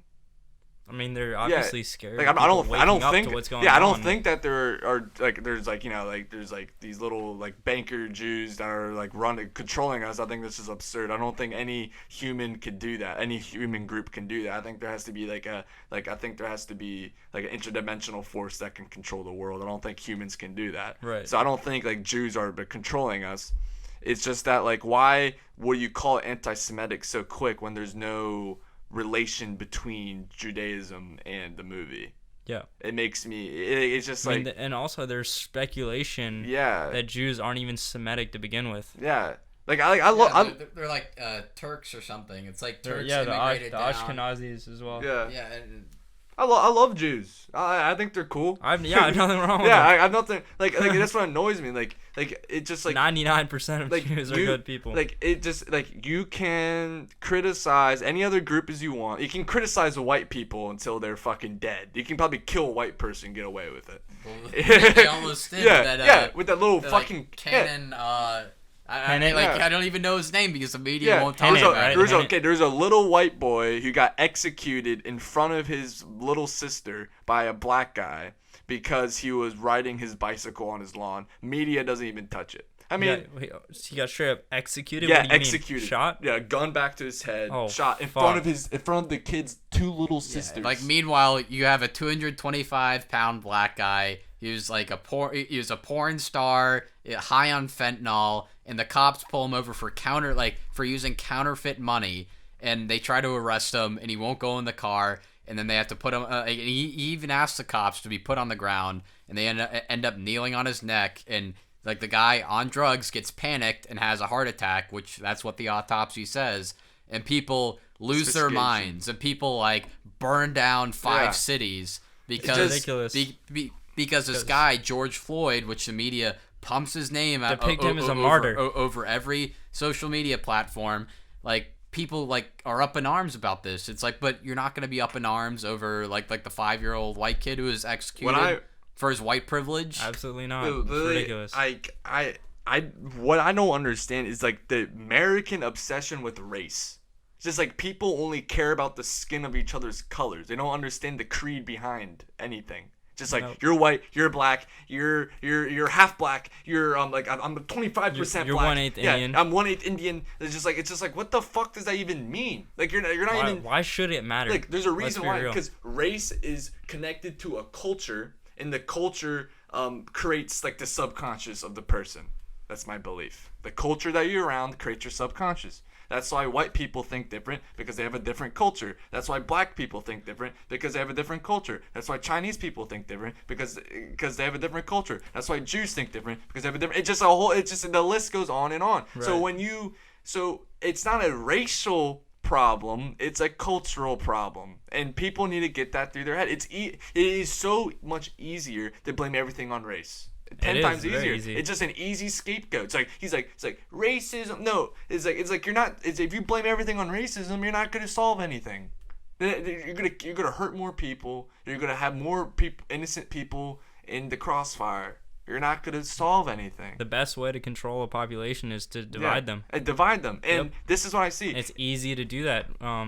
Enhancing people's self-identity through race. If skin color. If you call me racist for what I just said, and then you just gotta think about what you're like. You gotta think about why I'm racist for what I said. If you think I am, because I just said that. Yeah, if you're gonna call me racist for saying that, then like fine, I'm a racist. Yeah, because okay? Are you gonna draft some races? Are you gonna draft some new insult to try and slander me and discredit what I said? Yeah, everything I said was true. It is true.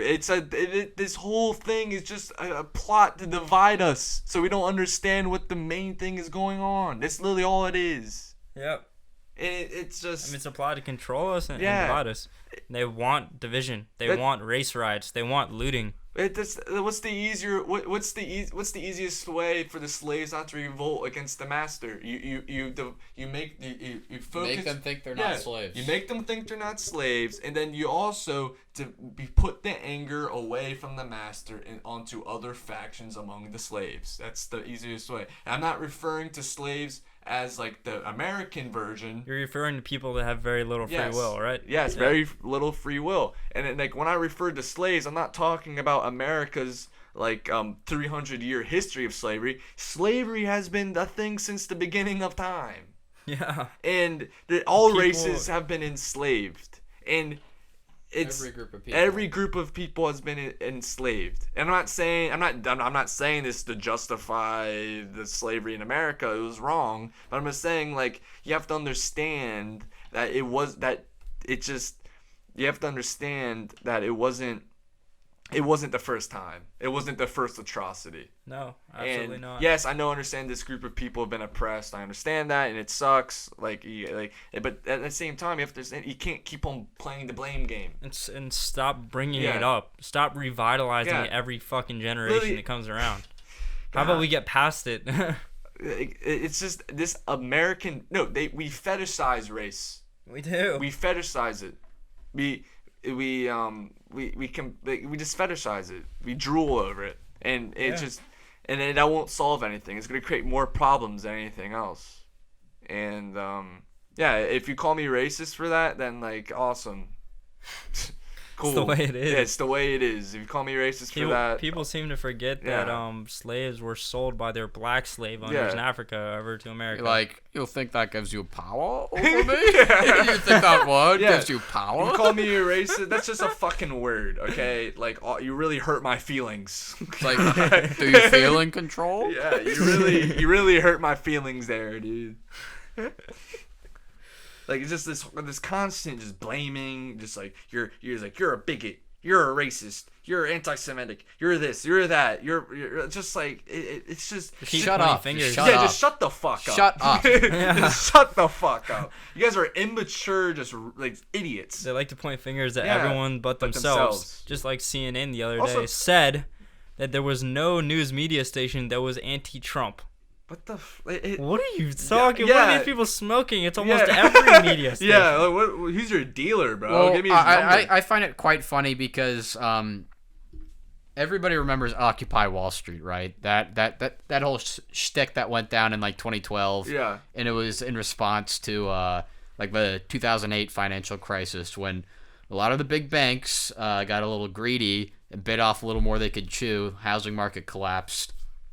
And this group called Occupy Wall Street came up, and they represent everything I admire about the Democratic Party. And they said that they're going to take the fight to corporations and that they would like establish antitrust laws on them, reel them back in, like smack them back to reality, and like a good old like American sense of justice, like stemming back to like Teddy Roosevelt. Yeah. And you can see and they've graphed this in like on charts with like media's like mention of race since that time that Occupy Wall Street started out, and it's like a parabolic curve. Mm-hmm. It's almost as if the media is using race to divide people, to distract them from the fact that the top 1% have an exponential more amount of wealth than the bottom 99%. Exponential.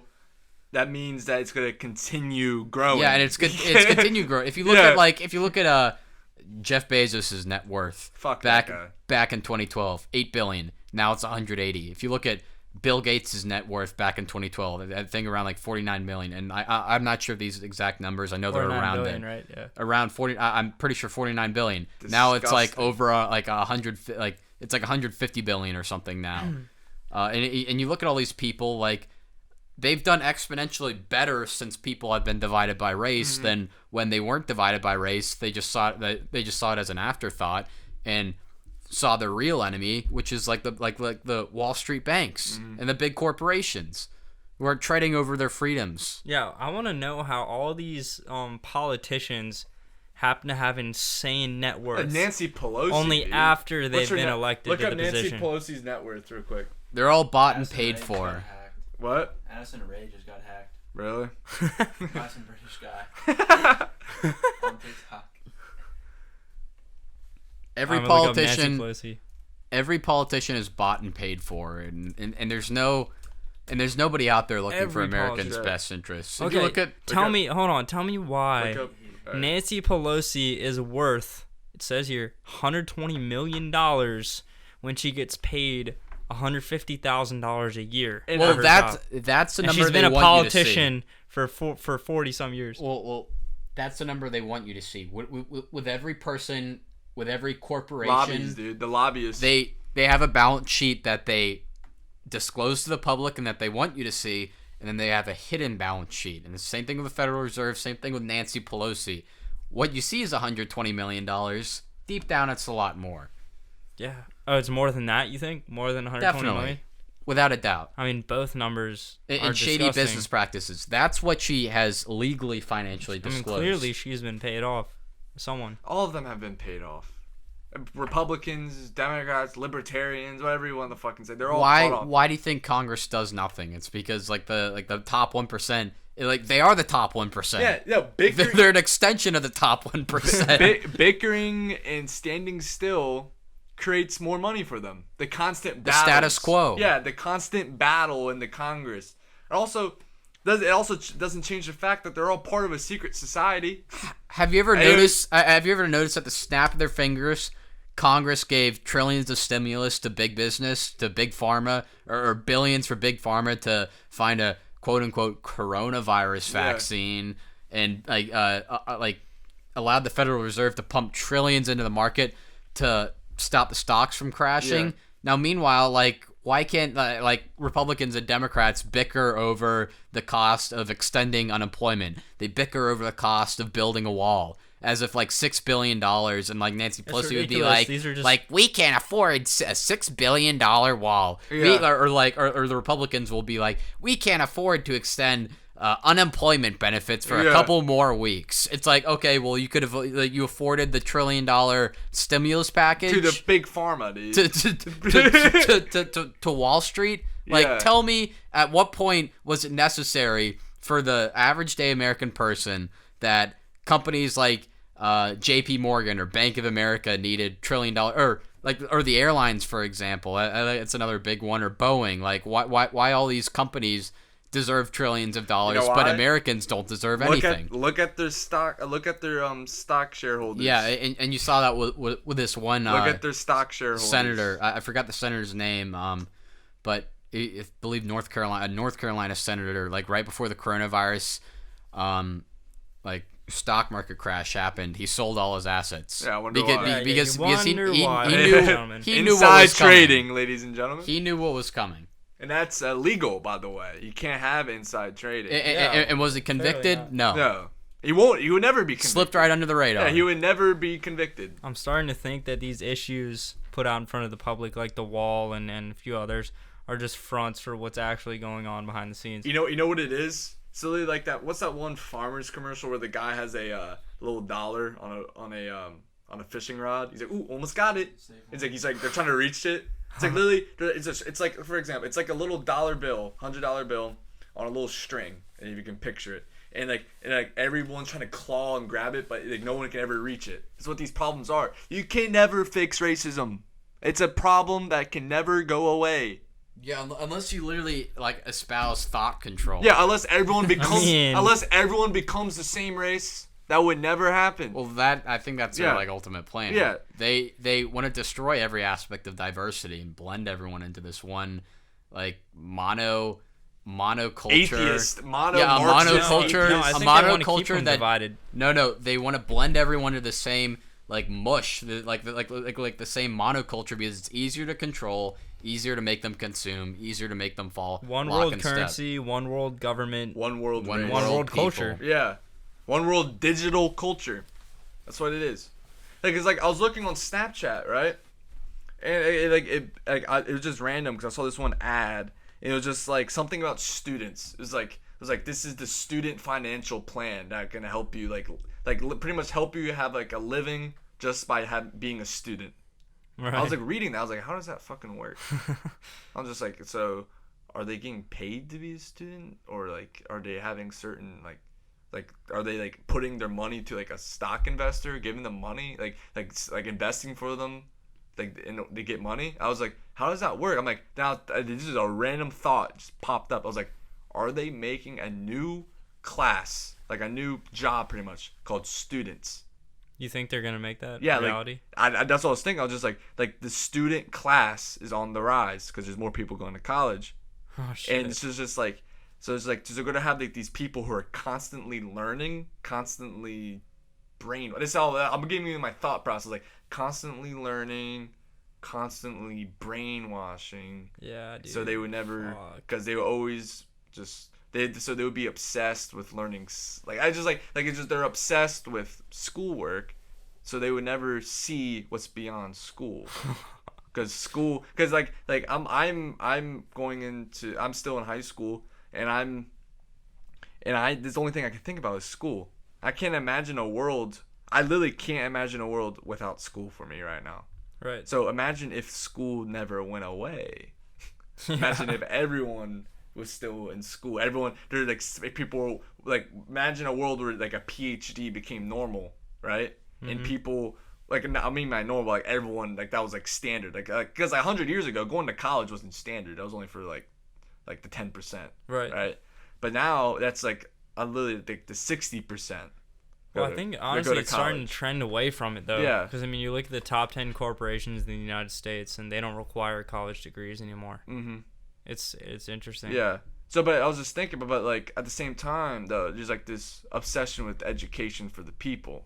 You see that? I mean, I think that's there good. is. I think. Well, I mean, the public Yeah. education system, I mean, Yeah. and private, for a matter of fact, is No. a way of an indoctrination. Let's talk about the idea, though, that an education populace is beneficial to a country.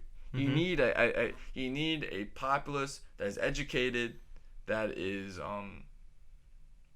Don't you think education Yeah. is borderline ruined right now? yeah, it is ruined because strictly online. the way school was set up nowadays is literally it's based on people learning how to work in factories. Right. That's what it is. Like, that's literally what it is.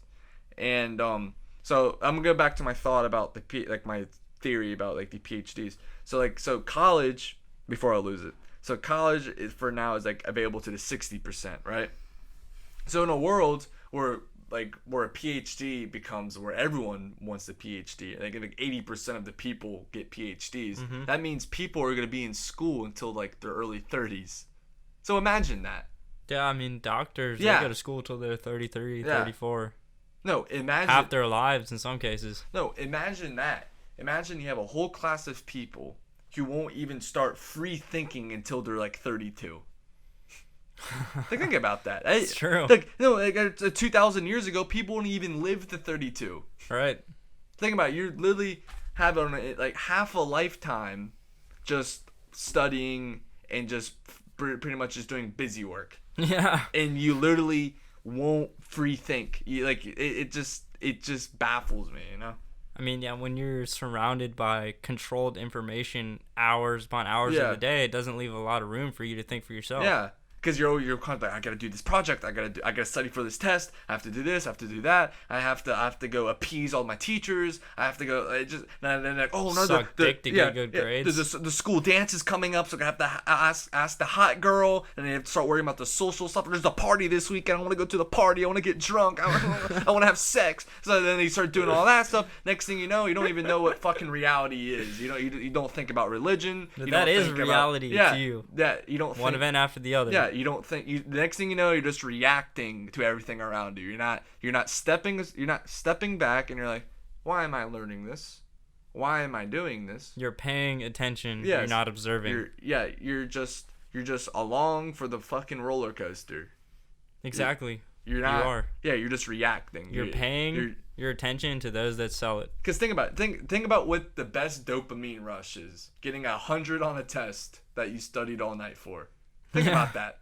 Just like let's say like you got a whole people who are obsessed with dopamine. You get 100s on their tests. They go to parties. They hook up with all the hot girls. I'm not saying this because I'm a fucking incel. I'm just saying that just because it's like, just think about it. So you get 100 on a test. You become like a student athlete. So you go to I love sports, but like that's dopamine. That's more dopamine playing sports. So then you go to a party after winning on 100, getting 100 on your test, and you got the game-winning shot, right, of the game. So that's even more dopamine. You're on a dopamine fucking frenzy. Next thing you know, you're hooking up with the hottest girl in the school. Well, dopamine's not bad, I know though. it's not bad, but it's saying like next thing you know, dude, you're just like that day is amazing. But what happened if every day was like that, and you never knew how to fail? I know. You never knew how to like go down to the you're always on top of a mountain, you know? Like I'm saying this as like you're never going down, you're always going up. Until you gotta face real life. Until it actually stops. Jack, what are you looking at on your phone? I'm just curious. A John. picture of Wyoming. Caught. Nice. I'm just wondering. Caught red-handed. You've been quiet, dude. I've been missing you over there. So Jack. It's been like so 5 Jack. minutes. I've been missing you, dude. I want John. to know what you think about what I just said. So your input is Warner von valuable. Braun. Let's talk about Warner von Braun, a Nazi that conducted the first 7 space missions. Yes. What about him? I don't know. Thoughts? First of all, let's get rid of the term Nazi. That's a that doesn't exist. It's not a It doesn't thing. exist? Okay, fucking enlighten me. Okay. Enlighten me, Dude, please. why doesn't that A exist? National Socialist. It was created by like the Brits as propaganda to like demonize Germans. It's basically like slang. It's like I don't know. how to Wait, it describe was propaganda? Yeah, it's propaganda. It's like Nazi isn't even a word. Like it's not what the Germans call themselves. Like it's not like they're walking down in 1933 be like, "How do you do, fellow Nazi?" Yeah. So let's get that word out of our vocabulary. Okay, all It's right, National Okay. Socialist. National Okay. Socialist. Okay. The National Socialist Party was Hitler's party. National Is that right? Socialist German Workers Union. That was his party. I believe that's what it was first called. So German workers. That's kind of like Paul. Like that's- Socialist. Yeah, it's a little like that literally is just like communist pretty much. No, Oh, but it's like the same concept almost. no, it's not the same concept because Hitler hated communists. I He, know, like, no, put I them know, to death. I know, but I'm saying like from like if you stand back and look at what the same like, and the Soviet Union, the party was called the Workers' Party as well, and Germany was called the Workers' Party. Well, a name doesn't a I know. name doesn't always Yeah, but I'm mean saying- like a correlation. Like North Korea is called the Democratic People's Republic of North Korea. Yeah, I know, but I'm just saying like it's just like are they? Did they have the same idea involved? Well, they ended up changing it to Yeah. I forgot what I can Google it right now. But The idea transforms itself as I know, the party but evolves. like the pinnacle of it, like workers, are they? It's just like I don't know. Workers Union. Yeah, are they having a same like not agenda? Oh, but you know what I'm trying to say. Wait, I'm pulling it up. It was the National Socialist German Workers' Party, not Union. Party. Okay. Um, Union's a little different. yeah, there mean, wasn't. It was a party. Yeah. Was Hitler? I mean, was that really a party founded on socialist ideals, or did Yeah. it evolve into something It far more nationalized radical? everything. No, That's socialist. they worked hand in hand with corporations while reeling them in from like bad business practices. Like Krupp Steel was a good one. Yeah. Krupp Steel, which they like the Americans ended up towards the end of the war when they were sort of getting desperate to produce metal. I think they called it like crap steel or something. Yeah. because it was just like tin cans at the end of the Yeah. war when they couldn't produce enough. But the Germans did have a lot of technological marvels when it came to like war fighting. But they didn't nationalize everything. They worked hand in hand with corporations, I believe.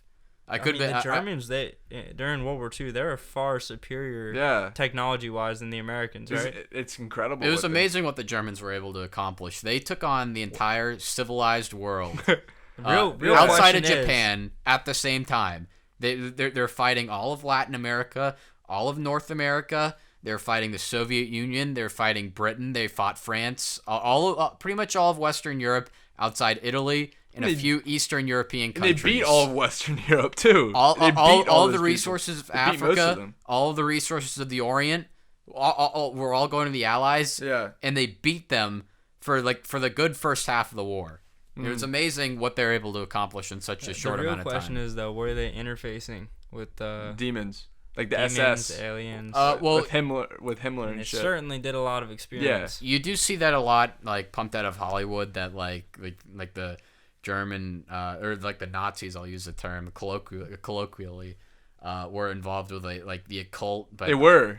well, no, like that's what you see in Hollywood. And it's not what I'm just looking at the facts. Himmler was The an occultist. facts. Himmler was an occultist. Himmler wasn't the one calling the Hey, shots. but in Germany. I'm saying like he could have interfaced with those beings, allowing them. Wow. Yeah, he could have interfaced with those beings. He was interfacing devout with occultist. demons, and like was. the minute you give demons room, like to grow, they take over everything. My great grandfather was general in the Wehrmacht, and I know that, I know. for Oh, a fuck. fact. Here we go. Yeah, okay, I I know for a Dude, fact he wasn't controlled by any I- demonic forces. I know, but he was a doesn't- good person. I know, but that doesn't matter. Demons use the decency of people to do their bidding. They sneak in from behind. You won't see them. They do. The Yes, Germans weren't they do. controlled by demons. I think so. they You don't- weren't. Personally, Well, they may not have been controlled, that's why but they were lost. they interfacing? I'm saying that's though? why they lost. They didn't. Okay, so if anyone's interfaced with demons, it's the American I government think today. yes. I'm just I saying. agree with you on that, but I mean, how do you explain the Germans like supposedly reverse engineering UFOs? Yeah, all that shit. engineering marvels. It's all shit you see out of Hollywood, and we all know who controls Hollywood. Okay. That's true. I'm not gonna triple- name any names. I'm not Jeff gonna name any Bezos. names. We know who controls Hollywood. It's not a big mystery, and we all know that they have a vested interest against Adolf Hitler and the German people. Yeah. One of the funniest things I ever heard Alex Jones say was, "Yeah, Oprah, she's being investigated for child trafficking, but she's not a bad person." But she is being investigated for child trafficking. No, I think there is. All the occult shit you see, it's like I don't programming. know. I don't like, think it's it's trying to programming. demonize. They went to Germany. they went to a castle in fucking Germany, and they did rituals. Old. All right, Germanic show rituals. me your source for that. Okay, Source. Yeah, I'm gonna be the cuckwo Jack right now Okay. and ask for your source on that. Source, sir. I mean, I don't know. And we better cut our names out of the first part of this because I don't want anybody like tracing this back to me. You're so far gone already. Yeah, you're Yeah. dead meat, dude. I mean, I- I could have I- given you a code name if you wanted, but Well, so we just cut out like the first like 30-second introduction. And then, It's crazy Sure, how right? Yeah, we can do it's crazy how it's crazy how we're that scared, you know. well, yeah, you speak the truth, Yeah, you get silenced. It's incredible. like to me. JFK. yep, very true. I'm trying to find it. I found this actually base thing talking about it because like I looked up Himmler. The first thing that comes up is fucking it's like Hitler's obsession. I don't think Hitler was obsessed with it. I think it was Himmler. It was his own fucking. He went rogue. I think my personal belief. I think Himmler went rogue and tried to interface with demons to increase the war effort. That's my belief. But if you don't agree with me, I understand. For anyone who was influenced by demons, it was the Soviets. All right. I think You think the Soviets? Yes. What makes you say that? Look what they did. The you fucking, can never trust the Soviets. Like they You can't ever trust Yeah, them. you can't. Dude, they're atheist. How can you trust an atheist? Fair enough. You can't trust an atheist, dude. You can't. I'm sorry. I mean, you're wondering what their motives are. I mean, if someone's religious, you know what their motives are. You know why you can't trust an atheist? Because they do anything they do anything for survival. Well, think about it. Like, if a Nothing person, for morals. if a Yeah, person Soviets is, pretty much made up the Holocaust. Yeah, I'm dropping that right now. I'm Alright, saying, okay, I'm saying okay, the Holocaust was made up by the Soviets. Wait. Alright. Franklin Reed is stepping back and watching. Okay, Alright, I'm yeah. not saying anything.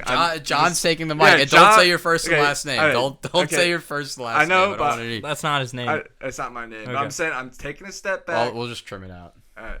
I'm taking a step back. Time I'm here. just looking at it. Yeah, just write the time down. 146. Write the time I'll down. review the entire thing and trim it out. Okay, This scroll is it. censorship. All right. Okay. You don't like censorship. Basically, you had a string of camps, one in the Netherlands, a bunch in Germany, and you had a bunch in Poland, and you can see this on a map. Every single camp that the United States inspected, that they suspected of mass murdering Jews, was ruled out at the end to be just a concentration camp where they put political prisoners, communists, bankers like the Rothschilds, pedophiles and the likes of that, just like the scum of German society.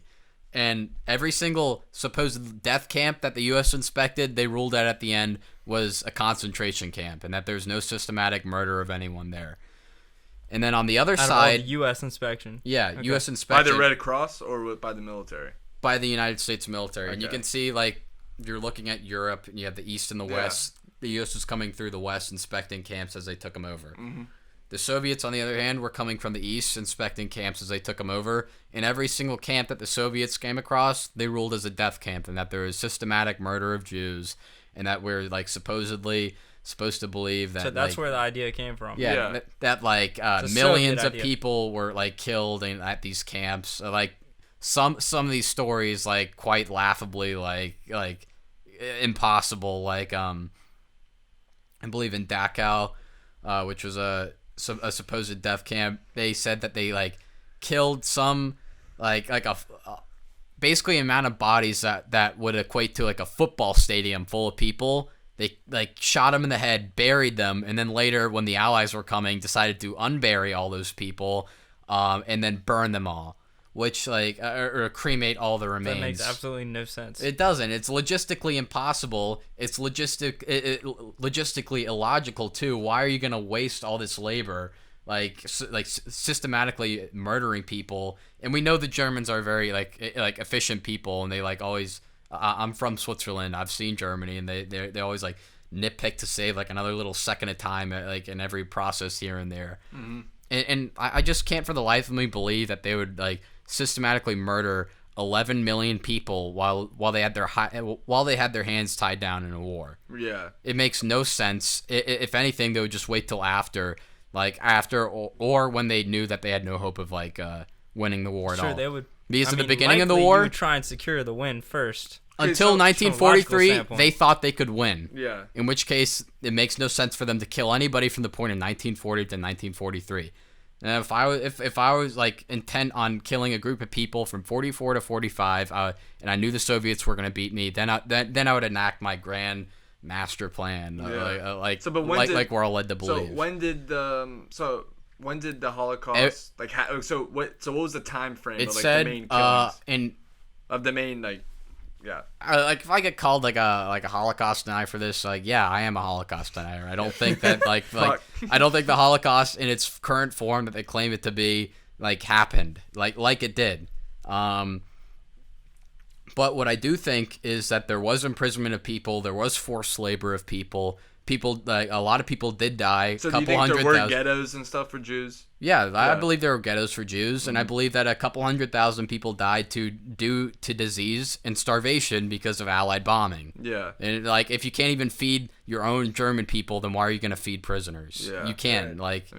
That makes no sense. And back to my earlier point, every single camp that the Soviets inspected was deemed as a death camp. And what I believe the Soviets did was come across these political imprisonment camps and decide to create the story that the Germans were executing an entire group of people and being like systematically purging everyone of this huge story, and basically drum up international support, drum up propaganda support from their own people that they're the good guys and that they're the ones on the right side of history. And we all know the Soviets aren't on the right side of history. They killed 20 million Ukrainians, and that's proven for a fact. Yeah. Like a famine that they committed in the Ukraine. Yeah, with the farmers. Right? Yeah, it was called Holodomor, I think. Yeah, and also, I think the American perspective of World War II is totally skewed. Here, know? I can disprove. Like we were making fun of all those science people earlier. I can disprove with math that the current numbers at Auschwitz are false as of now, using only sources from the Jewish Virtual Library. How does that sound? All right. Let me see your computer. Go ahead, my good sir. We're gonna do a little bit of math. Yeah, but I think the American perspective of the World War II is so skewed, you know? You guys keep talking while I don't gather think, my sources. Okay. America, it's just that this war, World War II was a war between communism and fascism. America just came in later on, you know? They're just kind of dragged in there. It wasn't America saving the day. They saved the Allies, but I don't think it was because Americanism. You catch my drift. Right. You know, I think it was just, they made it. They tried to make it really seem like America was the end all be all power that accomplished everything. I mean, at the end it was the Soviets and Americans who rose from the ashes like phoenixes, to be the superpowers. Yeah. But it's just that the whole World War I think there was just World War II was it was like the climax, it built up to that point in Europe. As a European, I feel like you would understand it more. They could feel the tension rising to that point where literally all of Europe has never been the same after World War II. They just destroyed each other, and there's a reason why. And as an American, you would never understand that. Because we don't have the cultural knowledge, we don't have the ancestral knowledge. We would never fully understand why they just obliterated each other. No. We would never understand that. And as an American, I respect that. And I won't be like, oh, America saved the day, yippee, America, Uncle Sam. I won't be like that, because that's not what World War II is about.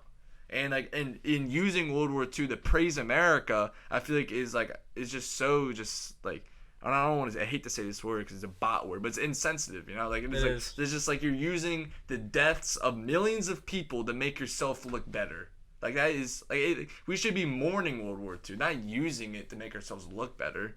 No. It's just it's just so just cruel that for all those souls that were lost in war. Coming back to Hollywood, I mean, they still Yeah. profit They every single day with and movies. the same thing with video games. They use World War II. Even my fucking favorite video game, Battlefield 1, Yeah. uses World War 1. And I mean, like every time I play that game, dude, it just makes me realize how horrible war is. Even though- 16-year-olds was the average age of soldiers. Right? Yeah, and towards the end of the war. Yeah. And in Germany and stuff, like 16-year-olds. Do you know in Thalia? My dad used to tell me this. In Thalia, towards the end of the war, like they didn't really kill those young soldiers. You know, they didn't really try to, cause like when those young soldiers were captured, they didn't put them in like the brutal death camps in Europe. They actually sent them to America, and there was actually in Thalia, and by town center, there was a prisoner camp for those 16-year-old German soldiers. Here? Yeah, in Virginia Beach. Shit. Yeah, and So it was two-sided. It was double-sided. yeah, and like and that makes me happy because it shows a sign of kindness. You know, like you know, like it's just like people understand. It's like those are Nazis and we're Americans. We're the good sides. America was is good versus evil. I mean, I think that you have to realize that like it's never like that. I mean, good versus evil Yeah. is a matter of perspective. Yeah, there's never two sides. Yeah. It's always a blend. You know, like when those American soldiers saw those 16-year-olds, they didn't see a Nazi. They just saw a 16-year-old who was put in that uniform. Right. You know. I mean, and indoctrinated into his Yeah. culture, and then he fought Yeah. for what he thought was right. Yeah, and you have to. We're doing the same. At the end of the day, you have to respect that. You know, and be like, okay, he's fighting for his culture, he's fighting for his country, and I'm doing the exact same thing. Right. And we have, what we have in common is that, and I have to respect as a man what he's doing, even though he's like 10 years younger than me. Yeah. It's crazy, and I honestly I think this generation is so it's desensitized to violence. We don't understand what real suffering is. Like we might say like coronavirus, 200,000 people are dead. People, Yeah. hold on. People think that cyberbullying is Yeah. suffering nowadays. It's sad. Turn off your fucking phone. Literally all I have to do is just off button. But going back to coronavirus, 200,000 people are dead. Yes, I'm not saying yes, that is horrible and like no one should die. I mean it's stupid. We're literally born to die. Like we're going to die. So sorry to break it to you. We're going to die. I really don't want to say that. I don't want to be mean. I don't want to hurt your feelings. Right. But we're going to die somehow. But there's people who died from coronavirus. But the thing is, that is literally just nothing compared to human history. Like that's actually kind of benevolent. Even modern human Yeah, history. I don't understand. Why are we freaking out when 200,000 people die from a supposed it virus? shows- Those numbers are already manipulated, and 800,000 children go missing Yeah. each year, and 8 million people die from hunger. Do Do we really care yeah. about lives? And also it shows how disconnected we are from our ancestral suffering. You know? yeah. Because like as a culture, we're supposed to talk. We're like the way to comfort modern times is to bring up what our ancestors have been through in the past. And nowadays, you know what we do to our ancestors? We make movies about them, and we try to be. I think people want war. Personally, You do. I think people. I mean, pretty much earlier Yeah. this year, everyone was like fantasizing Yeah, about people World War like III. I'm gonna go to Iran and I'm gonna come back. I'm like, no, what's gonna happen to Iran? You're gonna go there. You're probably gonna step off the fucking troop carrier, and a 12-year-old with a fucking suicide vest is gonna run up to you and blow your limbs off. Does this sound fucking fun to you? You're not gonna go in there. You're not gonna jump out of the fucking battle bus and go fucking quick scope fucking Iranians. That's not. I don't think that's not what's gonna happen. I sir. hate to break it to you. That's just not what's gonna fucking happen. You're gonna be suffering. You're gonna have limbs blown off of you. You're gonna see your homies, see your best friends die in in front of face. you, and the entire time you're gonna think of how wrong you were, fantasizing that. It's sad, dude. Yeah. The level of sensitivity that exists in our like modern day culture, especially in America, is like very, very high. It is so just like people don't understand what The death whole is. term of like microaggressions. Yeah. people getting triggered by certain words, grow the fuck up. If America is the worst place in the world because of microaggressions, and I would love to live in America. I'm sorry. If I dude, I was watching this one guy named David Chow, I think. He's like this. I love this guy. I was watching him on Joe Rogan, and he was this like he started hitchhiking at the age of 15. David Cho, Yeah, David Cho. He started hitchhiking. You heard about his story? Yeah. Yeah, he went to the year about the Congo one. Yes. Yeah. Searching for the dinosaur. Yeah, searching for the dinosaur. Think about what he saw. Yeah, the Congo. He said he saw people bleeding out of their eyes. Yeah, bleeding out. Was just, I mean, that's everyday culture. Yeah, everyday culture. People getting shot in the streets, civil war, beheadings, and we go here and we're like, Sally called me a bigot, and this is making me. What about this? Yeah. What about this? You run the. Someone labeled you with the wrong pronoun. Yeah. Oh my god. Go and. Oh my god. And then you go on the Twitter, and also this also ties in. What is the Western, obsession? What is the Western obsession with mental illness? You know, like people brag about mental illness. If you go to these like Twitter warriors, they do. No, you're right. Yeah, if you go to these Twitter warriors, they go in their bio, they literally just say all their mental illnesses, and I don't get it. You know, I think it's just because it's like a social validation. It's just like a social validation. Yeah, just it garners lots of reaction as well from it's people. just like, oh my god, you're bipolar. Oh my, your political statement is so much more than me because you suffer. No, just shut the fuck up. No, you don't use your own suffering for. That's just not how it works. It just honestly, if you went up to me and you say that your opinion matters more because you have a mental illness, I won't listen to you, because that just proves to me how delusional you are.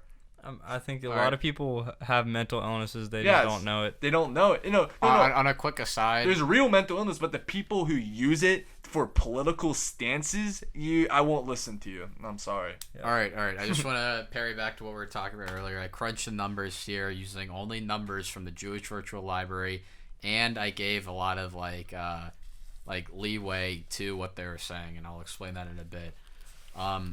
What I gleaned from the Jewish Virtual Library was that Auschwitz was open from April of 1940 to January of 1945 when the Soviets took it over. It's 1,740 days in total. And the first assumption that we're making is that they're like up and operational with the 52 ovens that they had from the day they opened to the day that the Soviets were like storming over the gates, which that's obviously not the case. There's obviously a chunk of time sandwiched in between them that the different crematoriums were actually operating. But for like the purpose of my argument, I'll just give them the entire length of time from the moment that Auschwitz was constructed to the moment that the Red Army stormed over the gates. And it also said that there's 52 ovens, but these ovens were in different crematoriums that were built at different times. So there's one built in 1943, one that started off in 1940, another one that was built in 1942. So obviously in this length of Break time, it down. all 52 ovens weren't operating. But for the sake of their argument, I'll say that that the capacity they had at their maximum peak of burning bodies was what they had every single day, and that'll just solidify my argument. And then Jewish Virtual Library also claims that 1.1 million people died there or were cremated there. And that in an outside source I used was how long it takes to cremate a body, which is 3 hours, and that's with today's technology, not 1940s technology. But for the purpose of their argument, I'll assume that they had the crematorium ovens of today, which they didn't. But to prove my point even further, I'll even give them more leeway. So if you have 1,740 days times 24 hours, and I'll do the math on my calculator here.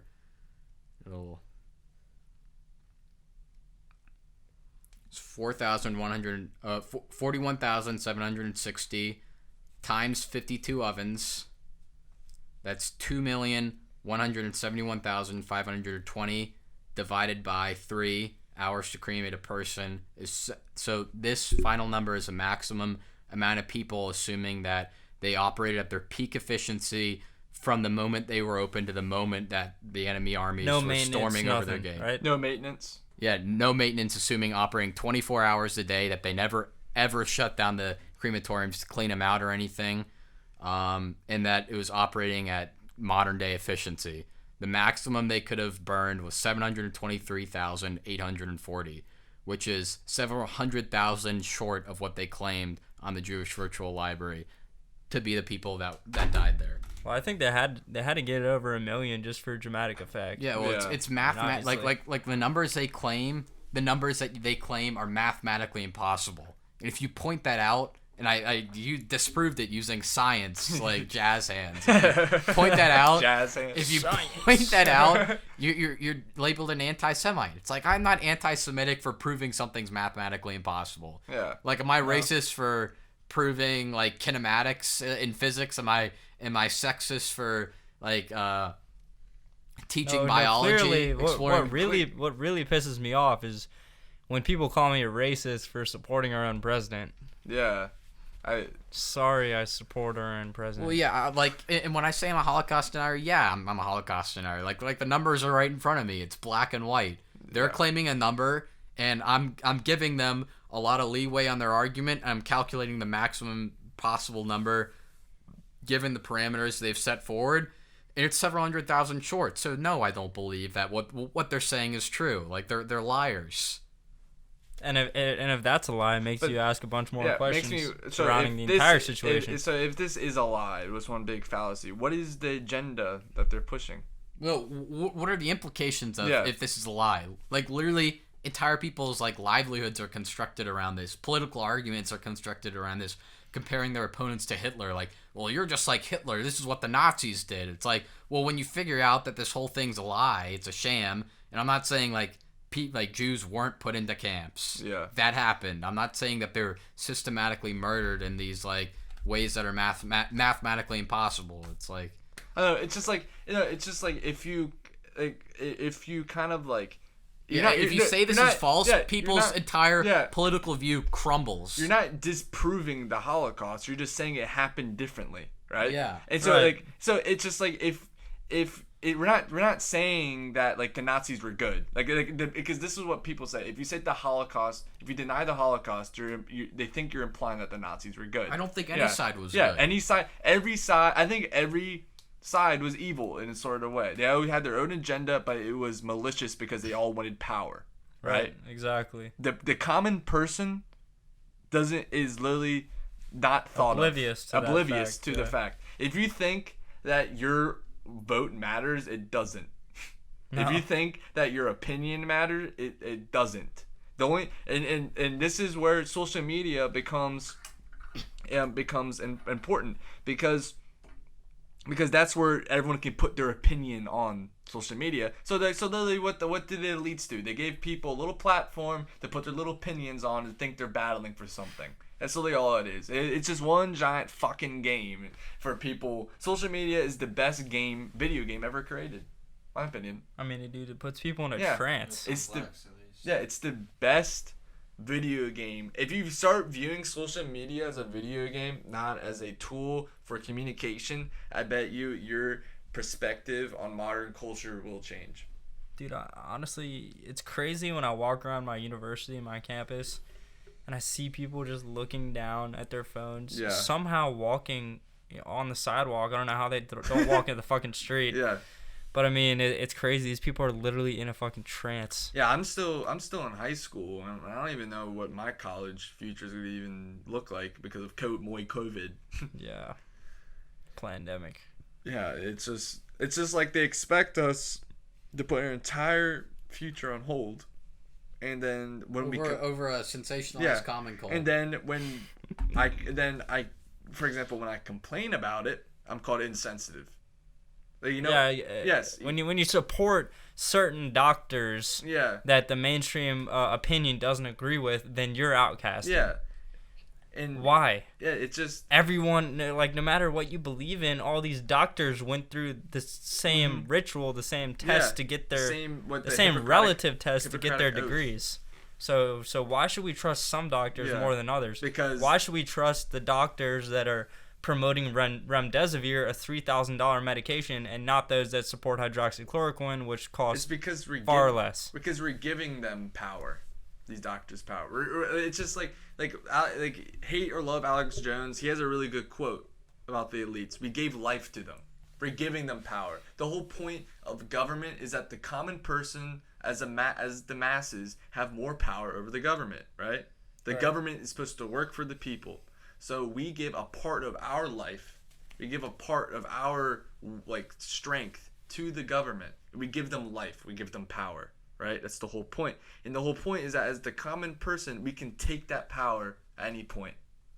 But the thing is, we gave these people so much life, so much unchecked power that it came back to haunt us, and now it's just stripped away from us. We're living in a world where literally nothing means practically anything, because everything that has meant everything to us as humans is deemed paranormal, superstitious, or That's deep. unscientific. That's deep right there. And on that note, I'm running out of steam unless you guys want to add anything else. I can keep on talking about this shit all Oh day. shit. Fuck. I want to change the subject. I want to do something funny. Like, Yeah. I'm tired of talking like the doom of America. Yeah, the doom of America. Alright, You know what? sweet. We're moving on. We're gonna end this on a high note. Let's change the subject for like 15 minutes, and then we can. Franklin's shifting from contract killing machine V2, Bishop Litigators V2. Let's transform this topic into something else. What's funny? What's funny going on? Was funny? Yeah, what's funny going on during all this madness? Because like even if everything is just crumbling, you gotta sit back and laugh at some shit. I that's do. going I on. do. I could tell you some of my high school stories. All right, go All right, on. go ahead. Storytelling. Storytelling. Sit around So the campfire. much to huh? fucking tell about this shit. God. I was like the Al Capone in my high school. Oh. Right. Yeah, I had like a gang. I had a gang of a few people that I trusted, and they were like my associates. Dutch. My, It's like Red Dead Redemption, dude. It's like that, but I was part of that like weird. I was like a nerd in high school, and in high school you have like the popular nerds, Right. and you have like Break it down for yeah, us. you have the unpopular nerds. I was the unpopular nerd. Okay. And I like Well, and then you categorize the other nerds into like potential school shooters. yeah, like Incels and shit. they're like the lowest rung of them, but Right. I was like the unpopular nerds, and I had my posse of other unpopular nerds, and through 11th grade I was taking 8 AP classes, which is advanced placement. It's basically Shit. like a college class. This guy's high IQ right here. So I was taking the equivalent of 3 times 8, which would be 24 credits over the course of a year, which would be like the equivalent of 12 credits a semester in college, which like for some of you isn't a lot, but for like in 11th grade of high school I was getting like my shit rocked, and I wasn't getting like any sleep. Well, I was just like the moment I got home, it was just homework like 24/7, and then like I go to sleep, and then wake up, and then go to school, and then back to homework. And Franklin, like you were around at that time of my life. Like Yeah. I wasn't really there. No, you because, like weren't, even on the dude. You was- weekends. Even on the weekends, you hung out with us for like 2 hours, and you go back to work. Dude, he was working his ass off. Yeah, but then Wait, eventually, you did have time to sneak on to NA though, right? yeah, it was like that was towards the end, but Yeah. when things were winding down. But in the height of it, I wasn't getting like any free time at all, and eventually I got to the point where I was like sick of it, and I wanted to keep getting A's in my AP classes, but not do the work. So my buddies and I get together, and we decide to just cheat on all of it, and we're gonna like invent elaborate ways to cheat on the different tests. Yeah. And it started off simple, like one guy in our group, he's kind of a dickhead, but he was like a funny guy. Like Brian would like skip class, and then he'd like have us send like the picture of the test while we're reviewing it while he's taking it outside. But like shit. someone Damn. narked on him for doing that, and like I was ballsy because he was like sitting out in the hallway like with his phone out, like scribbling down the answers.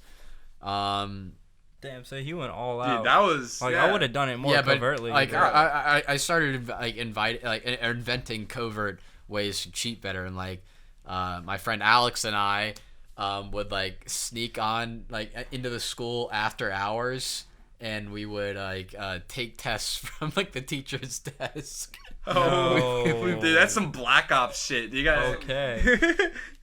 That's crazy. Well, Yeah. what's the key logger? What is it? I can't talk about that because you that's a can't. federal crime. Oh shit! Fuck. Okay. I looked that up, shit. and what I ended up doing, like my biggest. We'll talk job- about it off air. Off air. Oh, fair. We'll Well, talk no, about it later. I'll just be vague. I feel because- bad for bringing it up. because I'm gonna cut out my names. I like you just give me the podcast. I'll like edit out like all the Okay. bad parts. All right. That's censorship. But yeah, it's censorship for survival. But at the height of it, like I think looking back, I committed a felony offense at one point for like hacking into school systems. But yeah. Yeah, I did the same, but it was on private property, so I don't know if it's like a federal. But yeah. You went to public At- school, right? Yeah. At the height of it, Yeah. public school. At the height of it, we were like stealing tests, like the Watergate scandal. We would go in at like 9:00 at night when like the janitors were cleaning the like the rooms, and like all the doors would be unlocked, and we'd like have It's like like a a high list. profile operation. Yeah, and we would have like a list of every single teacher we'd go like get the we would go get the chemistry test, and then we would go get the physics test, and then the English test, and then like we'd go get like the environmental science quiz, and we would like just like hit them all and then like run. Damn. And the cameras never caught us because like the cameras like if you think about like the storing all that video footage from like that has to be like dozens of Does cameras anyone ever around look at this. those cameras? Yeah, like it's not like I doubt anyone's it, just honestly. it's not like you have some dip dunk sitting back just like looking at like Yeah. like 24 cameras constantly. It's like you would have something like that at a casino, like where they're pulling Right. Yeah, millions they're of dollars. looking at that. But like at a high school, religiously. like no way, and like they delete it all after 24 hours because like they don't have the data capacity to store Yeah. Right. Data costs a lot. 24 hours. Like imagine all like the data, like dozens of cameras, For, like, just a keeping shitty that public indefinitely. school? They want to do that for a shitty public No way. school. Yeah, they- just overrides. Yeah. And senior year when like people were starting to catch on, this one like little like twerp tried to like Twerp. fucking like report me, and like he tried to go to like the school police officer and like get him to pull like the records and What a everything. fucking He's- pussy, dude. Yeah, because God. like the only reason he did that was because no one cared when I was cheating when I was low in class rank, but when Yeah. it came out that I was like up there in the top 10, then, like, all of a sudden people were up in arms. And, Yeah. like, Oh, no. it was so pissed me off so much because every single fucking like kid and their like white mom would like fucking like gossip about it, and like my mom was getting calls about it, like, is your son cheating at school? The Karens of the It's world, like dude. fuck off. Yeah. Like don't you have anything better to do? Gossip's the worst sin, bro. No, Karens that don't have anything. Yeah, better. but yeah, That's- like, but that's like, the whole thing. Your son is All of robbing me these- of my son's future. Ah. all these little shits were like pissed off because I was like close to them in class rank, and like Yeah. especially like number 1 and number 2, like we're trying to like had it Moving out, up the ranks. had it out for me because they thought I was gonna The like pride and take ego their of our entire valedictorian spot generation. Yeah. from them or something, and they tried to report me. I ended up moving schools because I didn't want to risk it. And I needed teacher recommendations. Escape And- Blackwater, dude. Yeah, like Blackwater from Red Dead Redemption. Yes. I ended up moving to another school because I needed teacher recommendations for college, and none of the teachers would write me recommendations because of that gossip. And it was Shit. like, which was like for the most part it was true, but they got like inventive with what they're gossiping about and just started like telling untrue stuff. Like every time you hear gossip, it's rooted somewhat in truth, and then there's a part of it, an extension almost that isn't true. This, for example, where they were selling or they were like telling everyone that like I'd like stolen an SAT, which like that's like rooted in truth. I stole regular school tests, but like stealing an SAT. That's a federal crime. Yeah, well, like the amount of effort to steal an SAT is considerably more, but they like to fantasize about like, Yeah. and they like to have like a villain in the story, but they're saying I stole stuff from the SAT, and like I stole the janitor's keys, and like I Yeah. made like copies of it. Didn't our neighbors say that? I can't even remember, but like they were claiming that like I stole the janitor's Yeah, keys and made I heard about copies that. of it. I heard about that. And Damn. like and they're saying shit like that like I hacked the whole school mainframe, Yeah. and I was like listening to people's like texts and everything, Yeah, or like, reading what the- people's Wait, you have a texts. fucking Trojan like on people. Yeah, you have I a Trojan. What's that they one they were software? giving me Trojan way horse? too Yeah, much Trojan credit. horse. Yeah. They were giving me way too much credit for Yeah. what I was actually I doing. think you're like the fucking boogeyman, dude. God. The Damn. Swiss boogeyman. Yeah. Fun. The foreigner that's stealing everyone's lives, right? All right, ladies and gentlemen. All right. Thank you for listening in. I All hope you right. enjoyed the first episode of the Midnight Sun. It was a fun time. That was a It was fun episode. It I'd was say high it was- energy. It was riveting. Yeah, it's very riveting. Any last words? I learned a lot. Learned a lot. I learned a lot too. I loved it. Shit. Shit. Fuck.